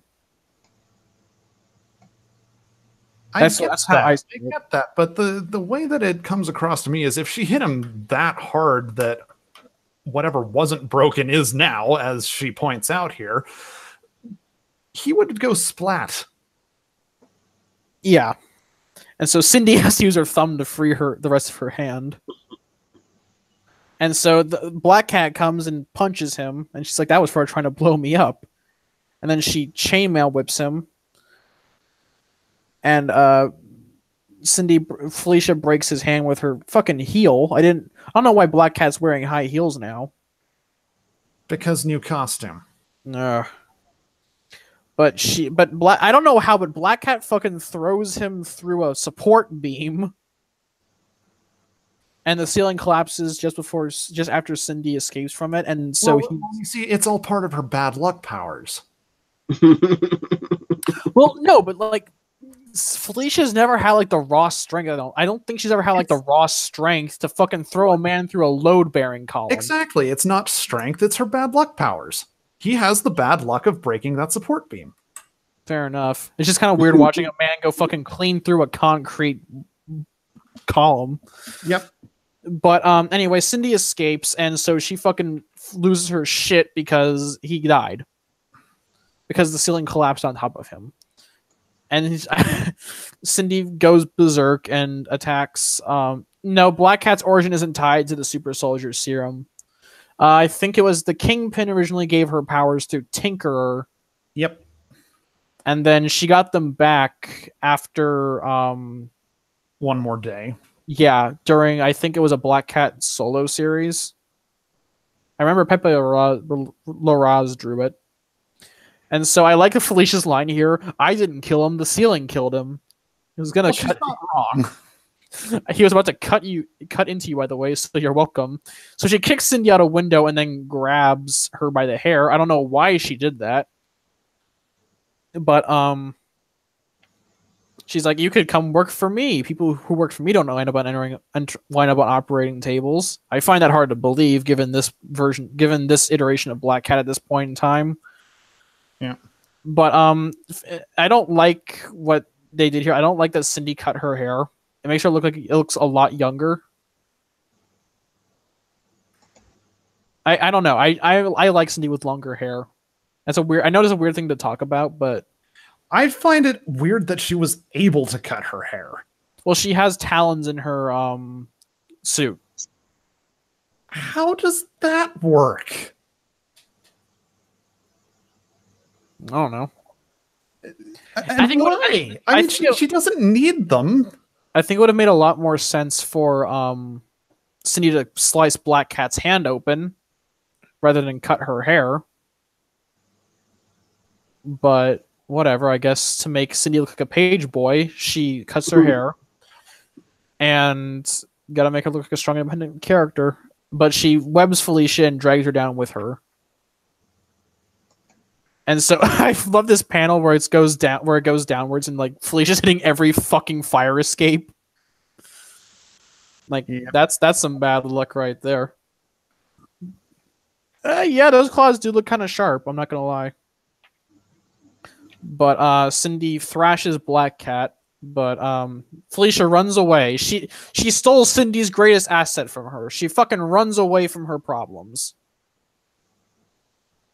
And Felicia runs away and says, "Hey, think about my offer." And so Peter finds her, and she asks, "Hey, don't suppose you..." Felicia hits every fire escape and breaks every bone in her body.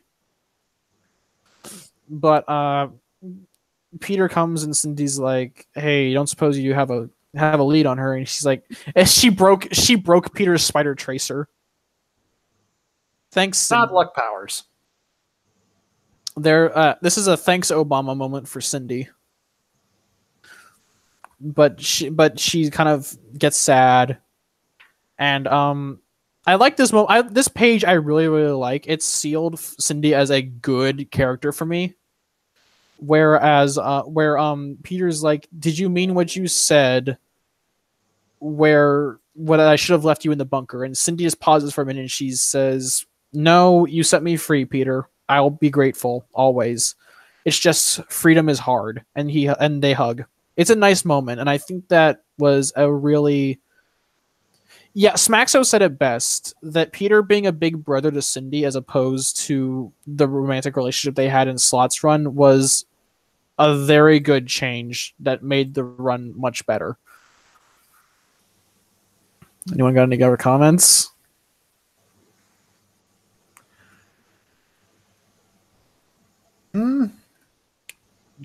This is a really good moment. Like she needed that hug. She very much needed that hug. I think the problem is that Cindy needed a hug like throughout the entire 7-issue series, but she never got a hug until here. Yeah. Yeah, she's in need of a rock. Like she needs a rock. She needs her equivalent of Mary Jane. Yeah, it's not necessarily Peter, but I do like that he's kind of in that situation. He's filling the role for the moment, but she needs someone who can be there for her.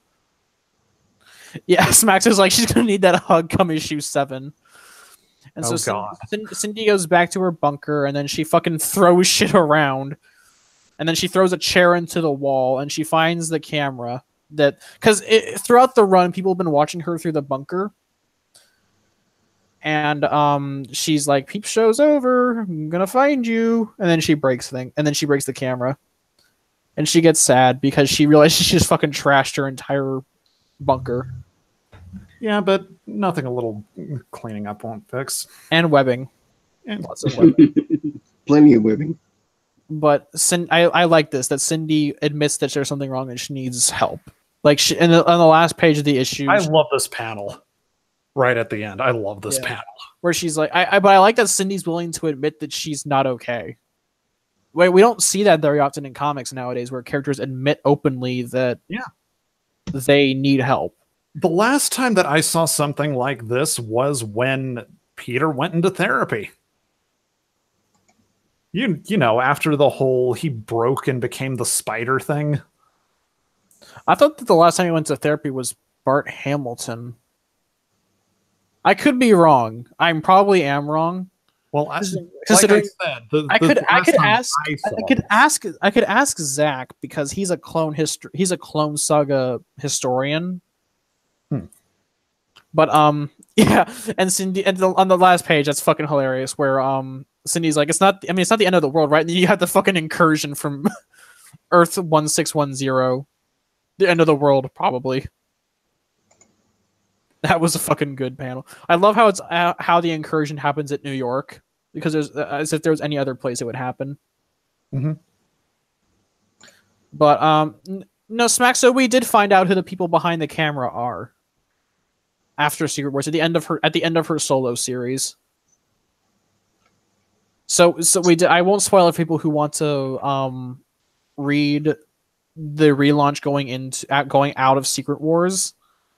But we do find out who it is. Oh my god, this Guru Hero variant cover. Oh yeah, the one it's at the end of my trade, but it was a really good Yusuke Murata. I think isn't that one of the two people behind Guru Hero? It says Guru Hero. Because is it the manga variant or I guess. Shit, wait a minute. It says it's an issue 2 variant. No, this is an issue 7. The trade is a fucking lie.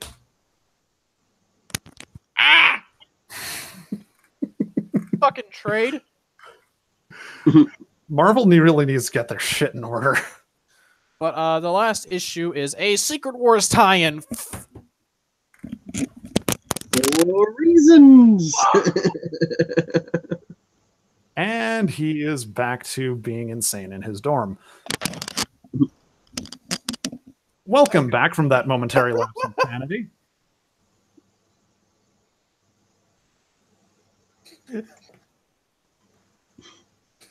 I'm watching the playback. Oh, fuck. But the artist here is Tana Ford, who would go on to do like the entire volume, not all of it, but like the majority of volume 2. But I don't know. I don't like her art. Tana Ford's anatomy is really, really weird.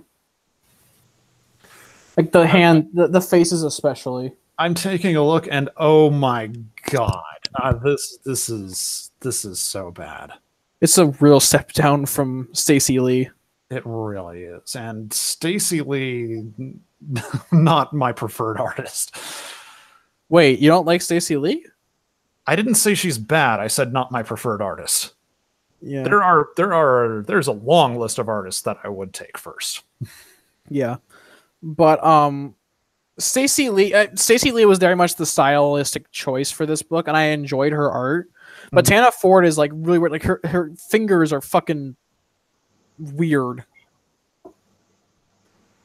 Yeah, I see what you mean, but the thing that I'm focusing on here is the faces. The faces are just so wrong. Yeah. Cindy's face first panel is just holy shit. Show the kind people watching. For anyone who wants to see this, here, look at Cindy's face. Also, the therapist's face is really weird. It doesn't show up as well on camera. There is a lot of detail to this therapist's face, like entirely too much detail. And then like the so it cuts to the next page and it's revealed, whoa, Secret Wars, woo, gotta go near Hickman Avengers, woo. And so and then they decide to go to war or something. I like how Cindy's like an outsider, like compared to like Peter, who's an Avenger and is like actively dealing with the crisis at hand. She's kind of just sitting in the newsroom, like, what the fuck's going on? Yeah, like she's totally out. Like having read. That's another thing about Cindy that I like. Though there is a crisis going on, and she's able to just sit back and watch while she collects herself. And I do like that, like, she's the outsider. Like, everyone's dealing, like we mentioned, everyone is going out and dealing with this fucking crisis on Infinite Earths bullshit. And she's going, no, well, fuck. Don't know what I'm supposed to do here. Yeah. And so, it's also another one of those differences between her and Peter. where Peter's sense of responsibility will force him to go into the thick of it. She's just like, well, shit, what do I do now? But we got even more terrible anatomy on this page. Oh my god. And then what is wrong with Jameson's face? Like, it looks like he's fucking contorting. Like, no, he looks like, oh my god. Like there's an actor who looks like this, but that is not what Jameson is supposed to look like. Also, his mustache has two completely different styles on the same page. Yeah. So so Jonah calls Cindy into his office, and they close the door. That face when you have no idea what to do. And so Jonah's like, I've covered the end of the world a handful of times, but this one, well, looks like a keeper. Hang on.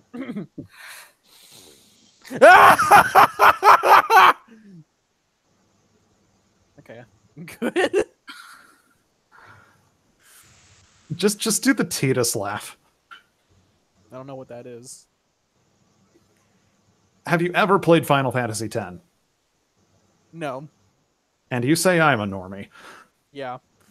Whatever. But anyways, to deflect, let's get back to the comic. Jonah says, "Oh, I talked to my friends in the police department. There are no records of your family anywhere." Lol. I can imagine what happened. You just went lol after said it. But James says, hey, this young man named James Park was arrested a few months ago after being in a single car accident. He was on some kind of designer drug involved with the Goblin Nation. And so they asked him what his name was. It was Albert Moon, and that got listed as an alias. And the records were sealed because he was a minor. But Cindy's like, that's bullshit, because my brother even took fucking Advil. And he's like, whatever. James Park is halfway, and so Jonah actually like assigns her to go interview him about he basically tells Cindy to go see him because and I like this where he goes, I'm not sure you'll be able to check tomorrow, so go. That's an order. That's a good line. That kind of seals Jonah's like one of the I'm glad that Jonah wasn't in Amazing Spider-Man, because Slott would have ruined Jonah. Let's be honest here. Yeah. And I think they put Jonah to better use in this book because he works very much as a good father figure for Cindy. I think, at least. Yeah. But Cindy switches. Cindy goes to switch into her costume, and I like how her friends are on the rooftop. And they're like, hey, here to see the apocalypse. And so I don't like I like this face that Rafferty makes on the second panel. And if anyone wants to see it, here it is. Like, Rafferty makes like the most smug ass face on the second panel. Like, are you fucking serious, lady? Oh, that face is golden. But Cindy goes, hey, is anywhere safe?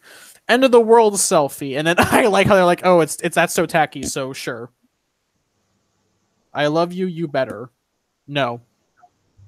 Cindy, you want to see my new apocalypse? You want to see my power level, huh?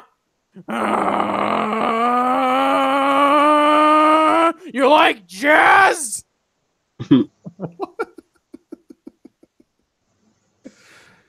Anyway. Cindy goes off and suits up and then goes swinging. And so Cindy's sense of responsibility, she decides to go help people and diverts attention. And there's like, I like this double page. If it wasn't Tana Ford, I would love this double page spread of Cindy going around helping people. But it's Tana Ford, so it's fucking ruined. Yeah. And so she goes around helping people. It's just like the anatomy of and the line art consistency. Oh, God. Like, it's too detailed. I look at it and I think, this isn't so bad. And then you mention anatomy, and then I start actually focusing on the saxophone. And oh my God. But Cindy goes to stop a bus, and so Cindy tries to.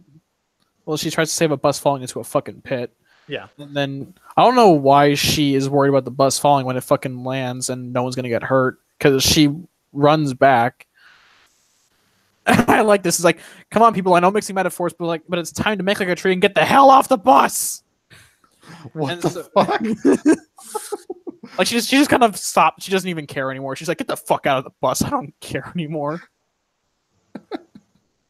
But they run away. And so Cindy's crushed by the bus, and then it goes into a flashback of Cindy getting locked in the vault. And this is where Tana Ford's fucking terrible anatomy comes into play. Oh God, her face. Her mom's face is even worse. At least this is one time where Cindy's dad isn't a thick boy. Yeah. That's like the most I can say about it. But it's a very silent page where Cindy goes into Jesus Christ. Tana Ford can't draw fucking lips or mouths or faces or bodies. Why does Rage's mask look like a cat now? We're not there yet. Ah! Sorry, it's hard to keep up sometimes.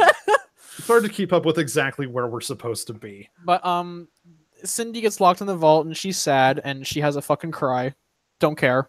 So it cuts back to the present day and Cindy gets the bus lifted off of her by Rage, my friend.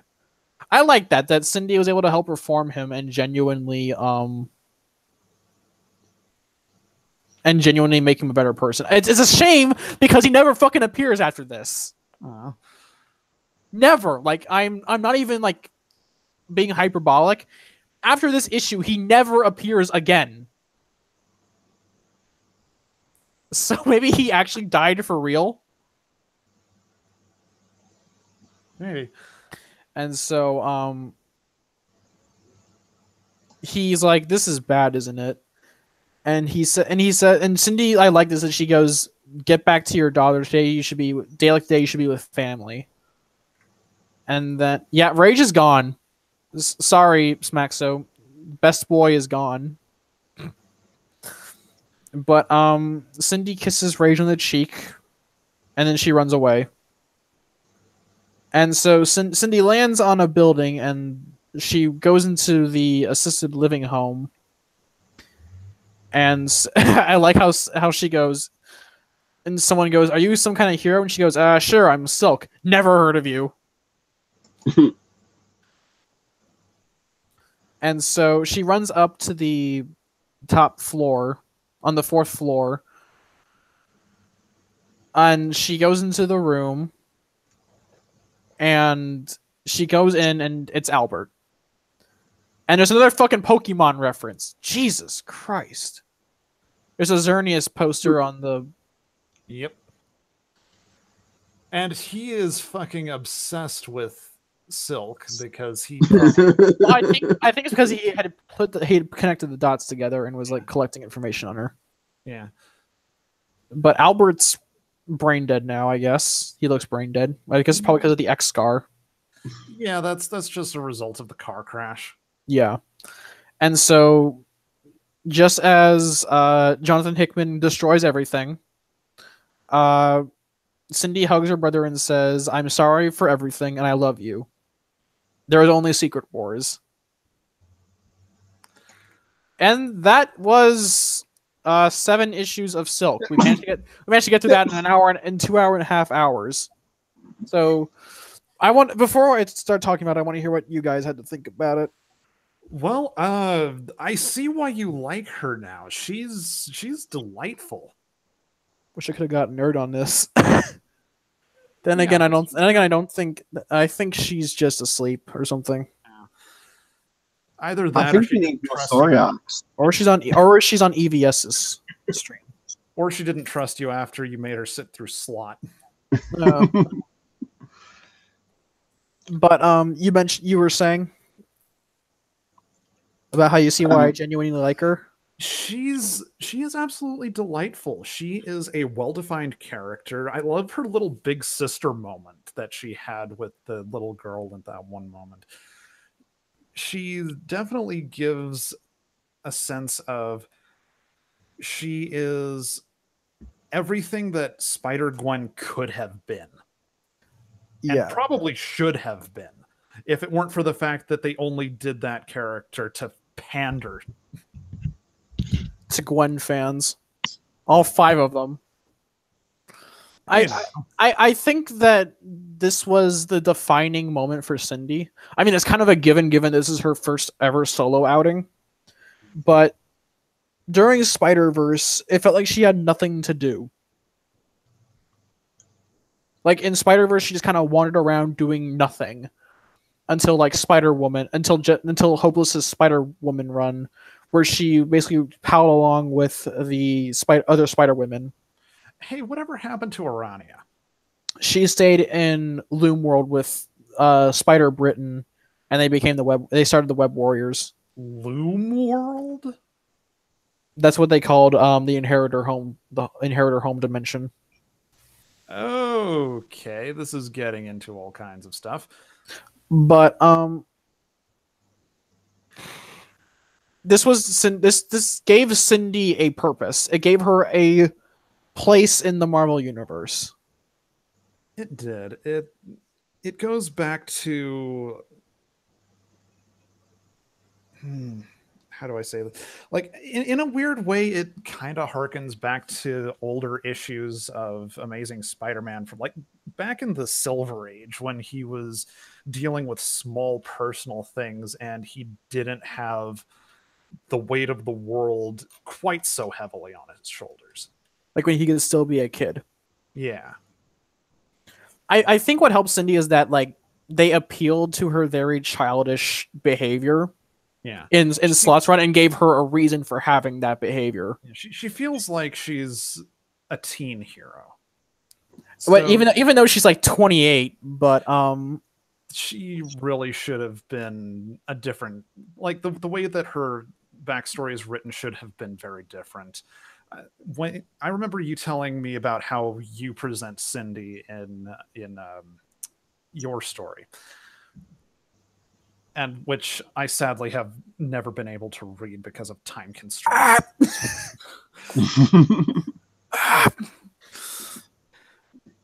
But I see why you see her as a little sister figure for Peter, and that definitely makes a lot more sense to me. Or even a daughter figure for him, because Peter being a father figure has outside of having his biological kids, when has Peter ever been like a decisively fatherly paternal figure towards somebody? When Mary Jane's cousin, her bulimic cousin, came to visit. It was, yeah. And even then it was more about MJ than about him. Yeah. So I think that giving Peter like as archaic as the term is, a teen sidekick would be a good character development for him. I mean, they did that with Alpha, and that was fucking trash. But showing someone the ropes, like, here's my problem. You know how they brought Miles over to Earth 616? Mm-hmm. I thought that they would have Peter in a mentor role for Miles, like actively teaching him the ropes of being a Spider-Man. Opportunity. And yeah, and Bendis shat the bed on it. Insert your nerd wonder, Bendis, you have failed me clip here. No, I told her when Bendis was going to Superman, he'd fuck it up. No, she said the editors will keep him in line. Just keep him on Jinx World. But no, this run, I think Cindy's we give Slott's Peter like a lot of shit for being a total man-child. But I think with Cindy, it worked because she had a decade of her life taken from her without...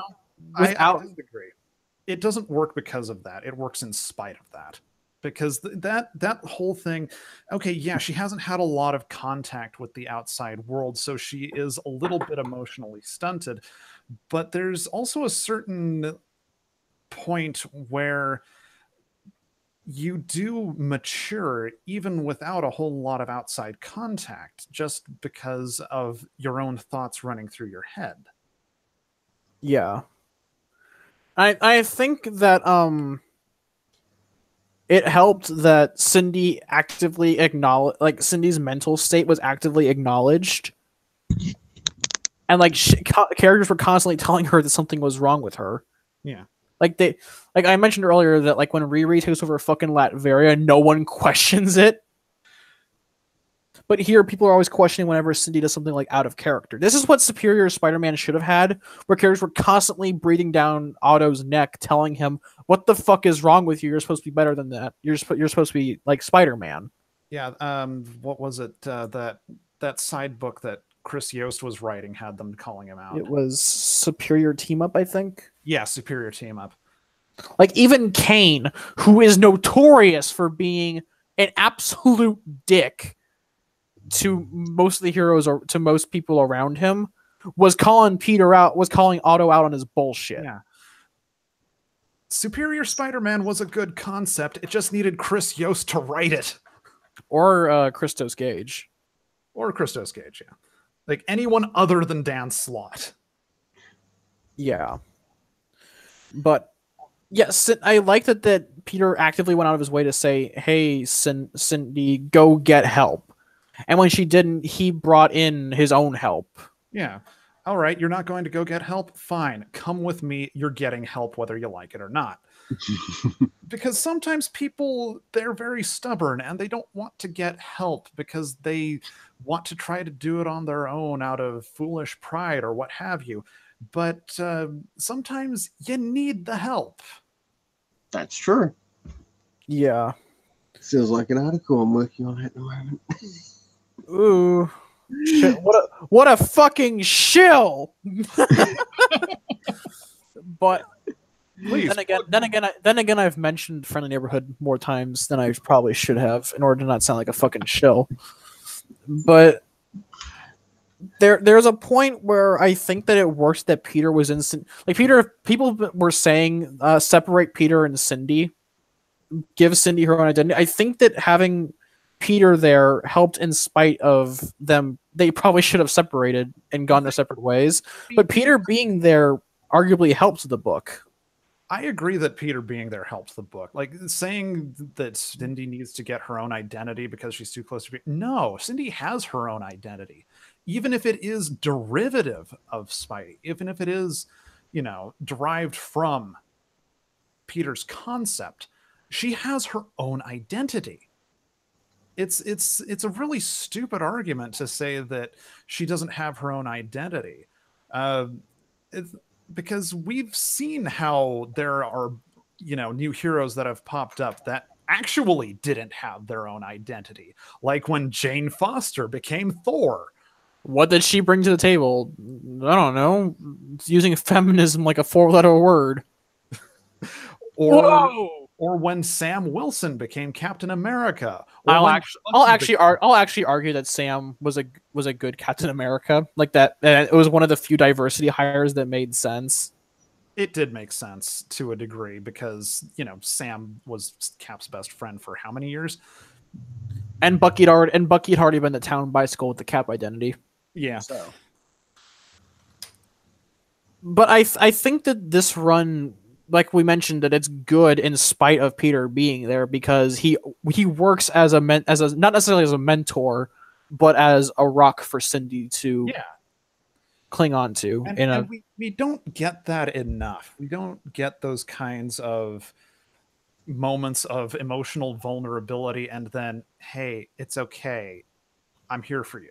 Like that one page we took a couple minutes to talk about where Cindy is like breaking down and Peter hugs her. That was a really good page because it showed that Cindy was vulnerable. We don't get vulnerable characters anymore. We just get people who punch things and then taco time. Yeah, but like that page is by far the single best page in the entire thing because of that moment. Because we see a character who is vulnerable. And 2, because it shows Peter being there for someone who doesn't even want him. Yeah. Well, not just, she doesn't not want him, but it's more like she keeps trying to push him away. It's a good character moment for both of them. Yeah, it's and really I do. Oh, sorry. Go ahead. It's really good for her because it shows her being vulnerable, and it shows her being given the support that she so desperately needs. And it's a good moment for him because it shows that he is capable of being the support, even though he himself has been in desperate need of it time and time again. Yeah. And then, shit. I think it also helped that Jonah was there. Jonah was one of the best supporting characters in this book. Like, I don't think that, like, if they had just given Cindy, like, the blonde chick with the pixie cut in the blue dress at the beginning of the comic. Yeah. If they had used her as the mentor figure, I doubt that this book would have had as much impact as it did. Or it would have been nearly as good as it was. Because it works because, one, Jonah has an established character, so what he did made sense. And two, he has been, as someone who pretty much adopted Maddie Franklin. Yeah. He understands what they're going through. And the relaunch would address this in the Clone Conspiracy tie-ins, with Maddie Franklin actually coming back to life. And then getting killed again. Yeah. And that works because Jonah works there. We talked about Cindy needing a father figure. And while I don't think Jonah was like the best one for her to have, like as a permanent father figure, he very much works as someone Cindy can talk to, like, and be honest with, limiting herself to the secret identity shit. But I think that ultimately worked out in Silk's favor, having Jonah there. Like, that was one of the few. It's one of those examples of Slott doing something and then everybody else making it better. Yeah, just like with Renew Your Vows. Yeah, except Renew Your Vows actually started good. Yeah, but like, and I also like that they didn't keep the pheromone bullshit. Yeah, because one, that was creepy as shit, and two, it put Spidey in a very consensually ambiguous relationship. And besides, if they kept the whole pheromone thing, there is no way that you could have Peter and Cindy in the same space together. Not even necessarily the same room, just within 5 feet of each other, and have them not be immediately trying to tear each other's clothes off. That wouldn't work logically. I don't know if Spider-Verse directly cut up the pheromone link between Peter and Cindy, or if Thompson just ignored it. But either way, that was probably the single best move Thompson could have made to actively ignore what was one of the worst elements of Volume 4. Yeah. Except for that one mention of it. Yeah. And it didn't really, that mention didn't even really bother me to an extent. Because I don't think Thompson couldn't like outright ignore it, like just not ever bring it up. Because Cindy's past relationship with Peter is very important, understanding the foundations for their new one. No, it's not. No, you absolutely do not need to know that they slept together to understand the relationship now. You don't need any of that. You just need to know that there is a connection there. That Peter and Cindy have a history, not like they have a history. You don't need to know that they have a sexual history, just that they have a history. Yeah, and I do like that that in the first issue, Cindy's like, I don't know how to define what we are now. Like, are we charter members of the Spider Bite Club? But I think that the two lesbian characters, I like them, but they are ultimately very pointless in the grand scheme of things. They are superfluous. They really are. I couldn't tell you which one was which. That's how unimportant they are. You've got a dark-skinned lesbian and light-skinned lesbian. Yeah, they're not like, if they were you read America, right? You were there for the America after party, right? Yes, I was. You remember the one like thick black character that Gabby Rivera introduced that ultimately took over the book like halfway through? Yep. these two aren't on that level. They're just kind of there for the sake of being there and making and giving Cindy a supporting cat. They get fleshed out in the next volume, but here they're kind of just pointless. If you really wanted to have a lesbian relationship in this book that really was there and had some substance to it, have Cindy hook up with Felicia. No. I just triggered the coast, so I might want to find some filter. But I don't think they were done. Like there was nothing offensive about it. Like if they didn't have to be lesbians, but nothing bad came out of it. It's one of those examples of like they didn't have to be there, but they were, and nothing really came out of it. But nothing was really impacted. As characters, like just as characters, even ignoring the fact that they're lesbians, as characters, they contribute nothing. Yeah, like that scene at the bar or at the club when they're talking about relationships and anxiety. That's the only time they appear in the fucking issue. And what did they really contribute there? Not a whole lot that anyone else could have contributed. They said, "Oh, hey, it's like riding a bike." Woo. Honestly, Johnny had more fucking impact than they did. Yeah. They could have given us another scene with her and Johnny. The Fantastic Four had more fucking impact than the original creations. Yeah. And honestly, I don't hate them. I just think that they're pointless. Yeah. I don't hate them either. They're just there. They just don't have anything to contribute. They contribute. They contribute a lot in the next volume. They actually become like major supporting characters. But let's imagine that this is 2015, and this is all we have of Silk. Put this book in a vacuum. Well, that's very easy for me. Yeah. As someone who's read the entire ongoing, putting this book in a vacuum, those two characters contribute nothing. Yep. And also, the book is more about the fourth issue is more about. It's basically Thompson saying, "Let me write Fantastic Four. Don't give it to Slott." I don't know. And Silk actually did come back, like after her solo series ended. She's appeared very regularly in Spider-Man, Deadpool. I actually like her there. Like she's working for Mockingbird with the Netflix sharks. Well, isn't this writer writing that series? Yeah. Well, then no wonder you like her there. I think it's because I think Thompson waifus her almost as much as I do. But she works in that book because Thompson writes her. Yeah. I think it was any other writer would just come off as forced and unnecessary. But yeah, I don't know what else I can say other than the art was weird in some places. Like there was some weird coloring problems, and the fill-in artists were shite. Yeah. Hey, let's make everyone Asian. Asian woman and Mr. Asian and the anatomy. No, the Asian Torch. That's right. The Asian Torch.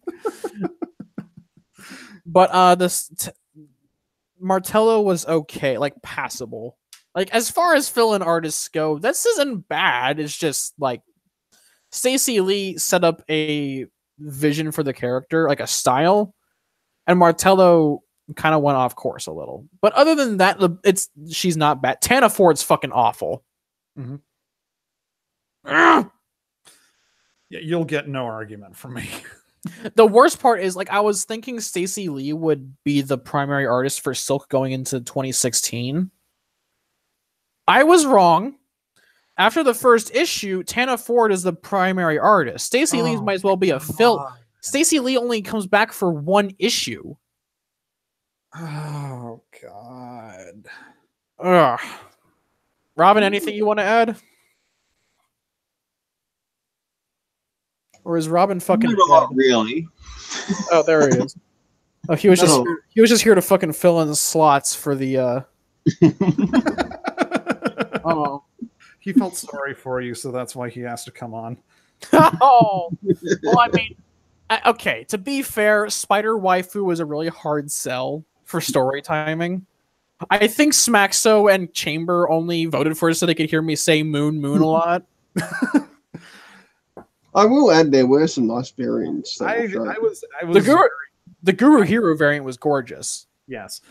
I was very interested in learning more about Cindy ever since you just totally fanboyed over her on whichever. I didn't fanboy over her. It's more like I was willing to be devil's advocate because nerd hates Silk. And for those of you who remember the big time stream, nerd fucking hates anything Slott made. And so then you mentioned Renew Your Vows was made by Slott, and she just tells you to shut up. Well, because I think she only really likes the Conway Stegman run. Yeah, but the Slott run was actually good. Which is my shock.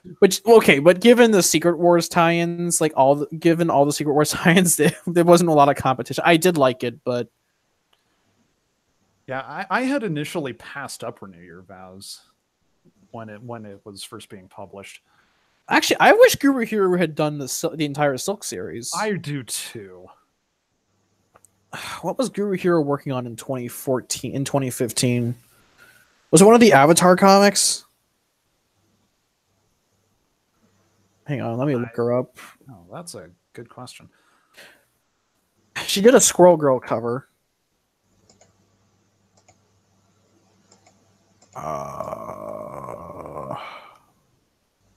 Okay, so they worked on Avatar entirely until 2017. Oh, wow. Okay. So they worked on Avatar for 5 years. Wait, that was 5 years. Jeez. Because I remember I tracked that down and read it, and it was really good. I remember the artwork in particular being top rate, and now it makes sense. Now it makes sense. Yeah. But having looked at that cover for Silk, I wish they had kept her for Yeah, but it's Marvel. Can't expect good things. We can't expect them to keep quality anymore. Well, then again, they've had some really good runs recently. Outside of Nick Spencer's Spider-Man and anything written by Don Cates, let's see. Immortal Hulk. And anything written by Charles Soule. Have you not read Immortal Hulk? I haven't read it. I've heard good things from it. Mim Headroom loves it. That shit's fantastic. Okay, I need to read it then. Yeah, I know Guru Heroes 2 people. I misspoke. I am terrible. I should be shot on the spot. But I've got a lot of I only read West Coast Avengers for the fucking Stefano Caselli art. Once he's gone, I'm fucking dropping that title once it's done. Once he's off the title. But anyways, this is a question I'm sure you'll have fun with. If you had to rate this trade on a 10-point scale, what would you give it? I'd give it about a solid 7. And that's mostly because the art suffers in so many places. If it had a better artist, it would easily be an 8 or a 9. Yeah. I would give it an 8.5. I'm probably a lot more forgiving than a lot of other people are about comics. I think mostly because I'm going to justify this grade by saying that Thompson had nothing to fucking work with. But he made such a likable character and gave her such a great story about looking for her family that I'm willing to bump the grade up because he had nothing and made something. From a pure writing standpoint, this is a 9. Yeah, but the art really knocks it down. The art really knocks it down. And also, it had to have that fucking obligatory Secret Wars tie-in issue. Well, it was that's what happens. I knock off like a solid 1 point for the art issues because those are fucking egregious. Which is why I'm surprised you only knock off 1 point. And then the 0.5 is from the from the weird tie-ins to different. I don't mind the tie-in issues so much because I understand tie-in issues. Like when you've got big events and you have the tie-in issues, it's going to be a thing that happens. And sometimes, it actually ends up with an interesting little, okay, that's a thing that's happening, and she has to react to it now. That's fair. I'm just not a big fan of tie-ins on principle. I understand, but this is, as tie-in issues went, this was pretty. This was a good tie-in. It was a solid tie. If they gotten a better artist, though. If they had gotten a better artist, yeah. Yeah, because it's supposed to be like a desperate rush to find like the one link to her family that she has, but it's like feels so fucking slow. The writing, I feel, gave it the correct sense of urgency. But Robbie Thompson's definitely a solid writer. This book really proved it. Yeah, I want to see him on more stuff. He was actually a screenplay writer, I think, for Supernatural. That explains it. He is actually a good writer. Yeah, and then he wrote Venom Space Knight, which is which was really slow to start, but is that where Flash Thompson goes off on his own cosmic adventures, splitting off from the Guardians of the Galaxy? Yep. I need to read this. The last 2 issues are solid, like really solid. I'm just not a big fan. Like, it starts off really sluggish and slow, but it really picks up a bit after that really kind of rocky start. The nice thing about reading trades is you can get through those more quickly. Yeah. You don't have to wait until the monthly. You don't have to wait like every month for a new issue. When you're waiting monthly, it makes it very easy to just want to drop the book. Yes. And then I'm enjoying Spider-Man Deadpool, but it's kind of forgettable, if that makes sense. Like I could totally do without the book and assign Thompson to something fucking else. It's because Marvel is putting all of their good writers on inconsequential projects. Yeah. Well, I enjoy Nick Spencer on ASMs, so you can suck on a chode. One exception to the rule. I mean, don't get me wrong. I've been thoroughly enjoying Nick Spencer's Spider-Man, at least what little of it I've been able to read because I've been a little pressed for time. Yeah. But because I just got into college myself, so I've been having to you know how that goes. Yeah. Take it from someone who is in college, it's a fucking mess. But anyways, that was Silk, The Life and Times of Cindy Moon. Nerd Wonder, watch this stream, damn it. But the polls are in. Next week, we'll be talking about getting the band back together. Superior Foes, issues 1 through 6. Yes. And then I think after Superior Foes, I might just do Spencer's first 5 issues. Yes. Because I love those first 5 issues. Like, this is some solid shit. Brian Otley's art needs improvement, but the writing is rock solid. Smaxo, link it to her. Hell yeah! I wanted to say that I wanted her to have videographic evidence that someone else besides me likes Cindy Moon as a character now. Besides, she gets to listen to my beautiful radio voice once more. Oh hell yeah! Dabs. But anyone who wants to watch me and someone else bitch about or not bitch about, but fucking praise the ever-loving shit out of Superior Foes in hardcover. Damn, big spender. It's an omnibus. It was only like, okay, I got it for like $36 on discount. So,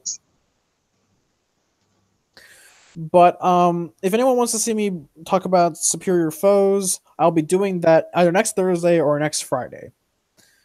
And that's kind of it. So, y'all stay classy. This is Quill Sniv, Lynx, and Robin, also known as Jedi Sith. I don't know Good what. night, ladies and gentlemen. Peace out.